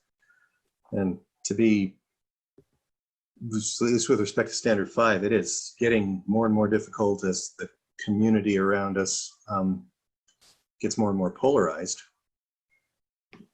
to balance those values. And I think I was one of the ones to put some of the time on enough of those to move the blue bar and be a little wider, but it's been much wider in the past.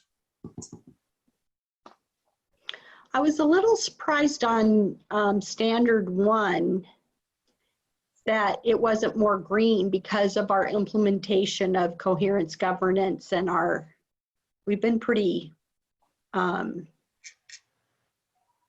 diligent about it, I think. We have, but then we've also, you know, because of all of the maybe changes that we've had in especially the last 6 months, we haven't been, you know, we haven't kept our calendar like we probably should be doing. Yeah. So that could be why. Of course, this year has been so crazy. Exactly. I mean, it's almost impossible to do it, but I think we have we still haven't given up on it. Let's No, put it we that have a way, good that we structure. still see that as our structure, yes. Mm-hmm. Yeah, if you look at like Q4 and 5, I guess they scrambled up the questions. Committed to a clear and shared purpose, basing decisions on what's best for students. This is very solid green kind of thing. I remember playing games in the previous years to see guess who it was who marked most of the time instead, but I have forgotten what I marked on individual questions myself. Like, Was it Michael? Did Michael do that one? Yeah, he was usually the one. Do we provide information to the public that supports board discussions and decisions, follow a defined process for gathering input? And both of those things were just disrupted this year in ways that nobody anticipated. I don't think that we have to treat that as an excuse as much as a data point towards this is what can disrupt us, and how could we organize things so that we're still communicating clearly? I don't know. Do we carry out annual assessments? Most of the time we do. Do we set goals for improvement? Mm-hmm. All right, anybody got a guess? Is that me? I can't remember. But most of the time seems to be the consensus. Do we delegate authority? Here's an even split between most of the time and always. I think again, in the emergency, sometimes it's just so hard not to reach in when your tired experts are working so hard. Do we honor the roles and responsibilities of the superintendent? Most of the time. Mostly always.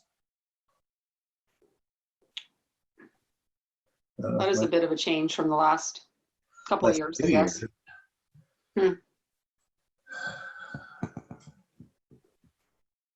Written protocols, mostly always. Looks like improvement though from the one before.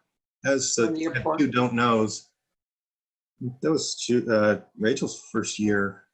This is 2019 was your first year, right, Rachel? Yep.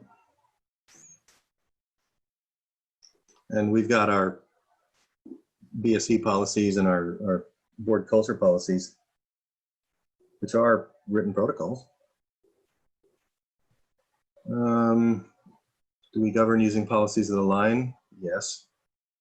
Do we focus decisions on what is necessary for students? I like seeing that one be all green. Yeah, that's nice. Mm-hmm. Do we collaborate with colleagues across the region? And with 3 of us on WASDA committees, Yeah. Yeah. that's an improvement, I think. Yeah, that's a definite improvement. Look at the color. 3 of us. Hey, here are the 3 of us who do that. Yeah, but I think we also have what I would consider casual interactions with other boards, depending on who we know and what's going on. I think about Mike too and his work that he does with the Clark County superintendents and the Dr. Melnick and, just. Exactly. Yeah. That's one where we could cut ourselves more slack than we have. Opportunities for stakeholders to make presentations. It's like the same. That yellow one might have been me, thinking only about formal presentations and not about public comments or the emails we receive. Continuous improvement. Oh yeah, we do. Again, another hard one. We agreed on respect for one another. That's good too. Yeah. We work with the superintendent for mutual trust. Anything to add? PD to improve knowledge and skills by attending conferences, study sessions. It's all remote, but the consensus is more always than not always. And I think we are present at conferences and other events more often. Might have left most of the time behind because we were leaving the federal piece behind, but we had a good reason or 10 for that. Collaborative processes that result in well-informed problem solving. I'm not sure I understand the question at this point.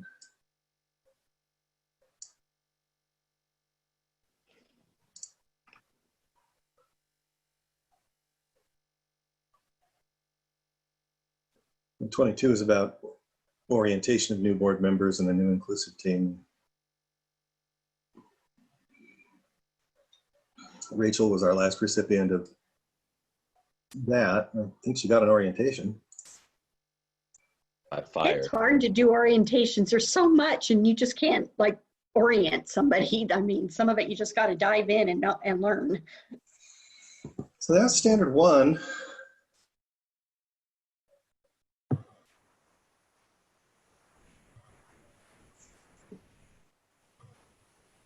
And the next widest one was standard 5 with, but if you look at the change between 17 and 20, Mm-hmm. our regard for how we're engaging the community has certainly changed. If I go, Was it 2018 that we had all of the focus groups and stuff for the budget? Would have been 19. spring of 19. Oh, okay. do we advocate at local, state, and federal levels? Yes, or most of the time. Do we model ethnic understanding and sensitivity? Judge us, dear reader. We think so. I certainly hope so. I imagine that our equity work is going to uncover all kinds of unseen things that might come as a surprise. I'm kind of anticipating that without knowing what form it's going to take. Policies and partnerships that promote and expand. Yeah. Let me find a couple of the less overwhelmingly always questions. Effective process for responding to questions. I don't know. What do you think? Well, I think this could be where, even recently when we've been getting, have a lot of emails, and just knowing who was going to take what email and, how best to respond to make sure that people are getting followed up with. I don't think that we've always had a real solid process in place.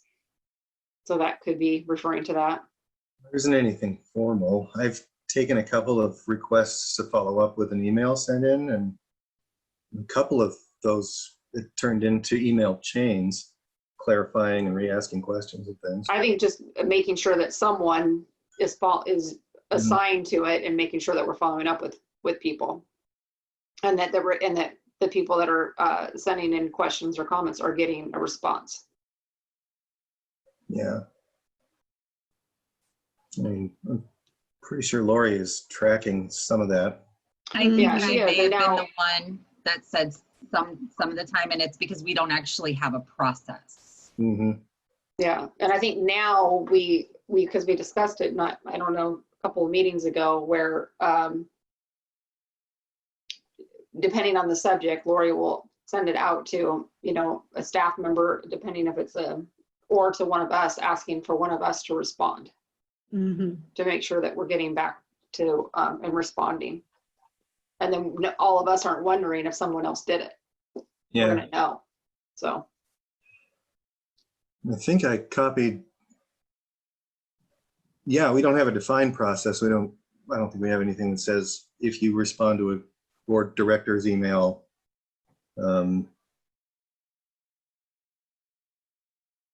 Well, depending on depending on whether it's a random question from somebody, a concern, whether it's citizen comments at our board meetings, they're all kind of different. So, but we do seem to have somewhat of an effective process that follows through with things. I mean, it's not like us to leave anybody unanswered when they have a real concern. and ensure the public is well informed of the board's roles and responsibilities. I think when I saw that question, I flashed back to a moment when someone in my church looked at me and said, I thought the governor appointed you guys. But also thought that it was a, dozens of thousands of dollars a year kind of job. I'm not sure how much control we have over who's interested in what, but the moments that I was able to take to explain board roles and responsibilities were pretty fruitful. That will always be a hard one. Mhm. Yeah, because we've got stuff on our website, and I mean, people elect us and it's part of the election process, but not everybody pays attention or realizes. Yeah. Not everybody has the energy to wade in. See, communicate proactively. Okay. District performance to the public. We've got a process for our yearly reports, the mailings that go out, the web social media praxis is very informative these days. And it's an improvement. You can see 4, 1, and 1 instead of 1 and 5 or 2, 2, and 1. And I wonder what it was we were doing in 2018.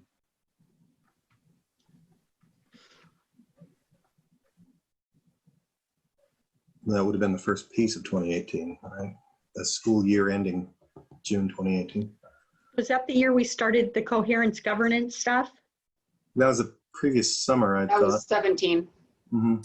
Was it summer of Okay, 17? so that could have Summer been of the year 17. then, but then it could have reflected our excitement about Yeah. how we've changed to this and kind of have these new policies and accountability measures. So we might have been kind of liberal with ourselves on that a Yeah. little bit.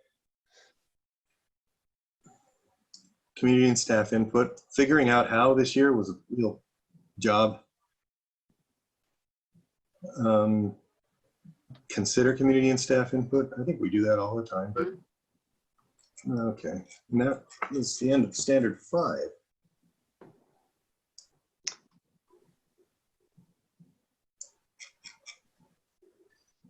So I think this year is not a normal year because our interactions have been shrunk down to, just our Zoom meetings and our ability to be able to communicate with the public. And, because a lot of what we do normally is we're in schools, we're at public events, we're much more involved in things that are going on. And so this year, it's kind of hard to grade ourselves because the opportunities have been smaller. But then I think we're doing a really good job in others, like as we are moving forward with the equity work and participating in the training and the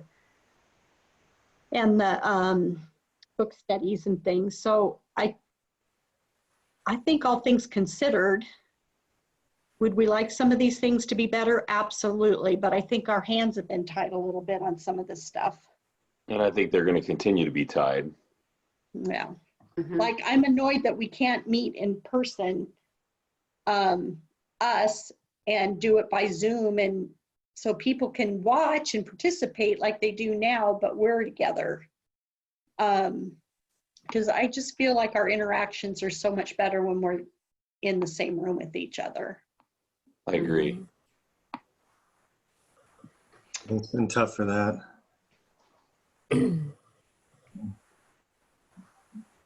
All right. Going into the next few months is everybody's been traumatized to one degree or another in ways that they never anticipated. And we just have tough problems to solve. Yeah. Mhm. And try and do our best to stay connected with each other. That's important, and it's been challenging. Mhm. So we just have to keep working at it. It'd be interesting to me to take these questions and see if there are intersections with the equity audit questions that we got last month. Oh, yeah, that'll be And see if, interesting. because we can think we're doing a good job, but are we asking the right questions, or are there questions that we just can't think of yet? Or that WASDA hasn't thought of yet to ask us. Mhm. Even though I know this is the result of some very thoughtful work. I think Joan was on this committee developing this, wasn't she? She was. Yeah. Mhm. And we can stand on the shoulders of that good work, but maybe add some punch to it this year. All right. Yep, that's all. Thanks, Rob. Thanks for leading us through that. All right, a legislative update. Yeah, Mike, do you have something? like for me, I really don't have anything to add other than what I had said earlier on the transportation. I Zoomed today with Monica, Representative Stonier, and Representative Harris, which I do kind of once a week. Representative Stonier indicated that there are Representative Ormsby and maybe Sullivan and one other, I can't remember the name, are interested in setting up a meeting with me to have a conversation about transportation and kind of the potential impacts on districts of the reductions that we're facing. So that's a great opportunity for me to have that conversation. But other than that, we're waiting to see what happens from the revenue forecast Thursday. That will be big. Oh. I was going to ask about that. And yeah. It'll be, that'll come out Thursday morning. So you can, I'm sure, see that, but I'll send something out because there'll be some kind of behind the scenes stuff related to that that's not in the report, more likely than not, to get a sense of what the real number is we think that they're looking at now. There's some talk they may have a special session, but no clue at this point. The last conversations I had were last month, and the legislators that have come on the COVID calls think aloud about a December session to maybe front load some of the work that just kind of flows into the January stuff. But nothing set in stone. That's all I have. Yeah. All right. I was given a question by Ledge Committee about whether we had a position on a bill that professional education, the Educator Standards Board is going to drop about, it's called EdPTA, I think, changing the requirements so that it's more flexible, or requiring it to be more flexible. And she sent a, where'd it go? She sent a one-pager. Is my screen still sharing? No.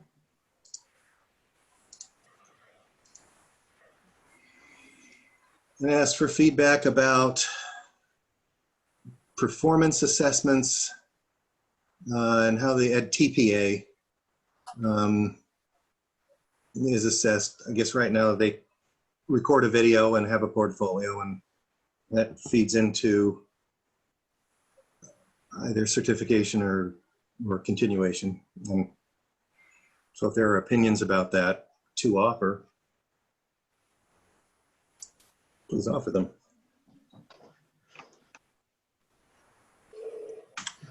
And Mike, I'll just send you the link to the one pager, and if there's something to say to the legislative committee or to strategic advocacy at WASDA about it, we can say it. If not, we'll just kind of be neutral. Okay. I'll look for it.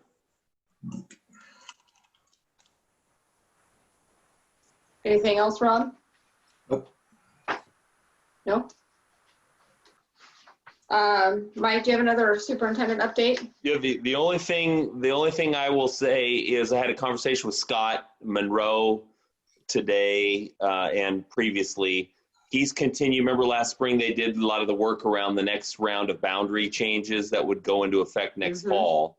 And we're looking at, just wanted to confirm that if he has his committee through Zoom at a workshop at the November board meeting, that works for everyone.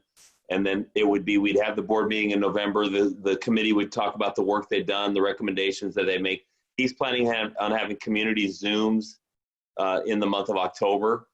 I can share with you a document around the recommendations that the committee has in terms of adjustments that affects Fishers, Columbia Valley, Ellsworth, Marion, and Fircrest. They would come to the board at the workshop November, I think it's either the 10th, I think it's November 10th. And then the board would actually take the action like you typically do at the meeting in December. Just wanted to confirm that that timeline works for everyone. I think last year we had that presentation to the board at the December meeting and approved it in January. I think we'd like to try to get that done in December this year so people have plenty of time to be aware of what's happening. The Zooms that will take place will be by community. So there'll be one for the, like normally it would be the community presentation forum, kind of talking about the impacts on your particular building. That would be, Fishers would have their own, Columbia Valley would have their own, Ellsworth would have their own, Marion would have their own, and Fircrest would double either with Ellsworth or with Marion because they're not impacted as much as those other programs. That So sounds good to me. basically, that's just wanted to let you know that's kind of what we're thinking, and that we'll have the two opportunities, and you'll have the opportunity to hear the committee work and ask whatever questions you have, and they can share the issues that they face as part of that work. Mm-hmm. So we'll do that in November then, okay? Okay. Yes. Sounds good. All right, that's all I have. That means that you think that the Open Public Meetings Act is going to get extended into November. I think it's going to get extended into November of 2060. Who knows what's going to, I don't think that at this point in time necessarily planning any in-person. I mean, it'll be great if they allow it, we'll do it, but they're not going to do it, wouldn't think in the month of October. Because isn't that where it's extended through, is through October right now? Yeah, I think that's right. It's Is it October 1st or October 31st? I don't know. It's a month. They've been doing it a month at a time. Yeah, I'm not expecting that to change anytime soon. That's one of those things where the four corners meet, the legislative leaders with the governor, and decide which ones to extend and which ones not to extend. Yeah, Probably not till 2021. I think that's probably more realistic than 2060. Let's hope not 2060. But I hope not to be doing this job in 2060. Yeah, I'm pretty Hey, sure you might I won't end be up like around. me. I'm pretty sure I won't be around in 2060. Well, that's 40 years from now. Yeah. I'm pretty sure I won't be around in 40 years. Mm, Oh, You never know. Mike. You never know. could be. I do have something to bring up. I got a call from Holly Williams. You know, she's on the Parks Committee for the City of Vancouver. Yes. And we've got that situation with that park that's down there Lynch? by Yeah. Evergreen. The base where the builds. Yeah. Yeah. Oh, there's Sue. She was wanting to know, would our board be willing to write, hi Sue, would our board be willing to write a letter to the city council kind of encouraging the situation and giving them an explanation as to why we think it's so important for our students. And she just feels like one board to another might be helpful. You know, I mean, I know Sue's got her face on there and she can speak to this too, but she was at they went through, I think, the first A hearing on surplusing the property. And of course, there was some pushback from some of the neighbors as there has been. We can move forward with the project, whether they surplus this or they don't surplus this. I think it gives us a better layout on the property is the sense of things. But we don't plan on not moving from it. If they don't surplus it, we can do this on our own property. So the question is whether or not, I mean, maybe Sue can give some feedback on the perspective of that meeting. And I think they moved it forward to another meeting. They have. But if we do it on our own without the surplus, doesn't that impact the parking that we'll have available? What it impacts is our ability to expand the transportation complex at a future date. It's a better layout and it's a little bit more efficient the way if we were to buy the park property. But we held 2 public hearings down at the park, and we're supposed to do 5 in a meeting. We had them set up at half-hour intervals, and the neighbors were really frustrated with all of it. And so yeah, we did the public hearing. 3 of the neighbors testified against it. The council has never surplused park property before, so it is a little bit of a political problem.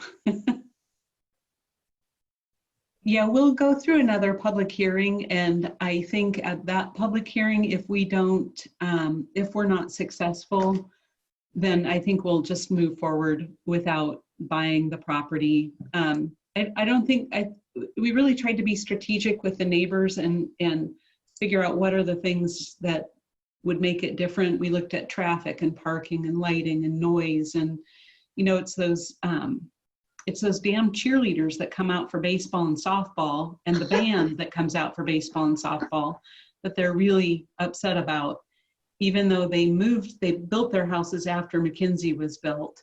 But it's one of those things where after kind of visiting with the neighbors, I wouldn't want them to be in front of you guys at a board meeting. It got really ugly. It's I think if the council doesn't want to surplus it, we'll just move forward. And it's really unfortunate for them because they'll miss out on a beautiful space, but it won't stop us. So the objection is to the things that will happen anyway, no matter what? It just shifts it a little further to the west from the perspective of our project, and ultimately they could still surplus the property and then develop it in some other way that isn't necessarily what they. I mean, maybe it's better, maybe it's not better. But I do think I kind of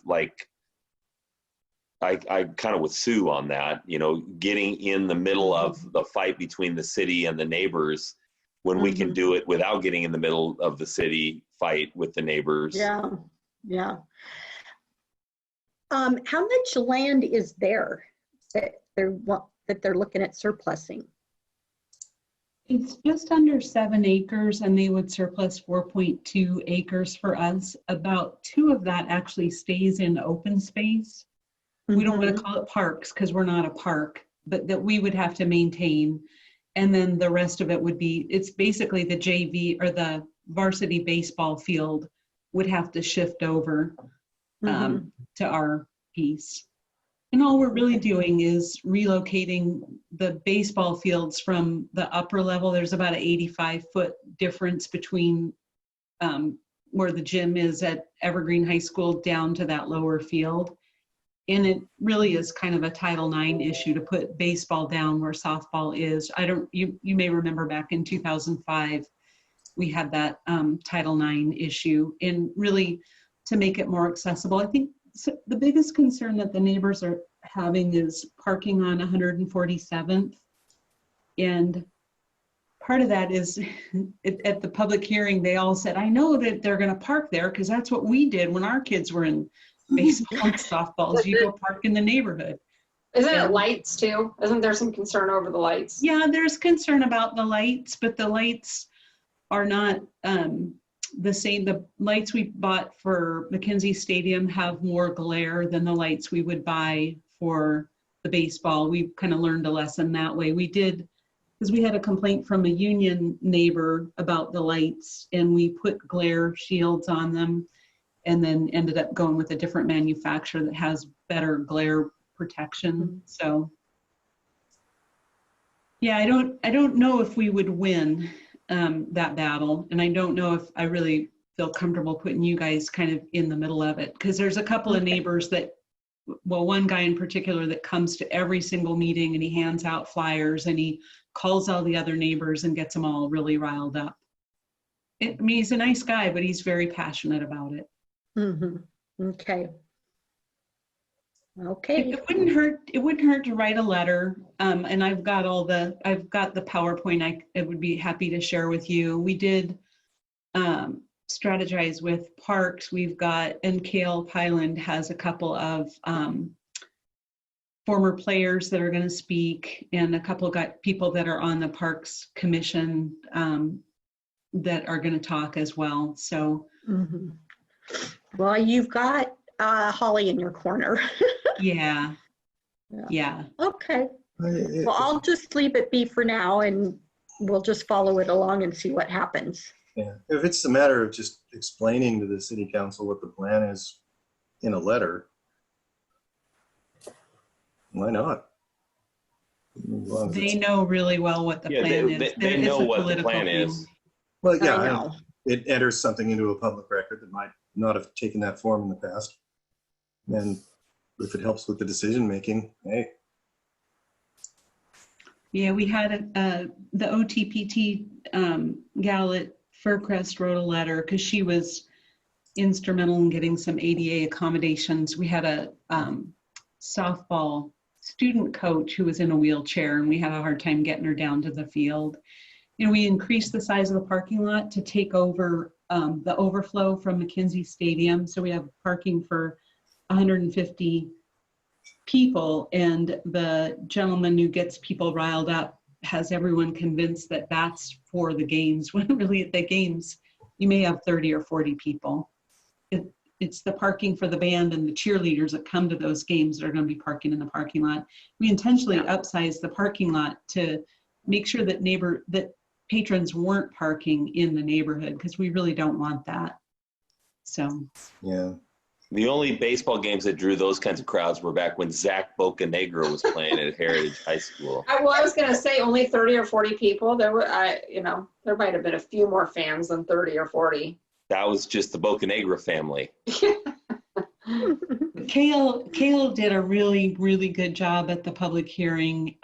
We did it jointly with Parks, and then Gail is on the Parks Commission, and she's been really instrumental in kind of developing strategy around how to approach it. But it's $950,000 if we buy the property, and that's $950,000 we could spend somewhere else if we don't buy it. And so That's a good I don't want to point. sound defeated, but it's I don't know if it's a battle we're really going to win. Yeah. Okay, well, And we I can told still her I do would what we bring wanna it do. to the board. Correct, Julie. We can still do what we need to do. Exactly. Yeah, well, Mhm. that's fine with me. Thanks, guys. That's all I got. All right. Board meeting debrief. Jenny, do you want to lead us through that? Yeah, there was a lot tonight. I think everything went really well. We kind of flew through the main stuff and got into our workshop actually fairly quick. It was only an hour or so. So that went pretty smoothly. It was kind of nice to have a bit of a break from the mass amount of comments and board emails and everything that we want, or I guess reading comments. So that was kind of nice to. Yeah, we just asked Slow our meeting for down. oral this time. Mm-hmm. So I think that helps. Now that we can do oral comment, that's how, just like in our regular meeting, we wouldn't let somebody write a letter and then we wouldn't read it. So it's the Right. same way now that we're doing oral, we're just going to accept those. Yeah, we got a lot covered as well. So I don't know, anything else? How did you guys think it went? I thought it went well. Everybody was participating, and I think we gave some good information to Clarissa as to our commitment on that work. And I still like it that we have more people attending our meeting. It's not as many as we've had in the month before or whatever, but still people are attending, and I think that's always a good thing. I agree. It's nice to see enhanced attendance. When we can meet in person, we'll have to still supply the possibility for electronic participation, just like this. I imagine, I don't know, something as simple as a smartphone on a tripod. It's not that easy, but because people are still going to be required, we're still going to be required to let people call in or Zoom in to make comments or to listen in on the meetings. In the new board room that we'll have eventually, we'll have a more advanced technology to be able to help us with that. Well, we might be there the next meeting we have, so. In person, In yeah. live, yeah. That's true. That's true. If not, we'll just have Gail and Craig and Matt and Wade with their cell phones. Cell phones are pretty awesome these days. Yeah, they are. They can do things that, yeah. Yeah, I thought it went really smooth, and I am so deeply appreciative of the equity workshop material. Being able to talk about that is really encouraging for me. Rob, thank you for taking the lead on our application. You did great. We appreciate it. Thank you. That's right. Yes, thank you very much. Pretty much ready to go, and I got the numbers from Sue and Mike same time, and they're already pasted into the document. So I just have to make that one Great. grammar refresh or refix and send it off, and All then right. go to sleep. All right. Anything else, Jenny or anyone else? All Did you say right. something, Rachel? Nope. Oh, She's preparing for the, okay, we're adjourned so she can, you know, Go run. to Target. Yeah, I was gonna say go to. I want to eat dinner. it's still open for an hour. I know, I got some time left tonight. All right. Good night, everyone. Thank you. Bye.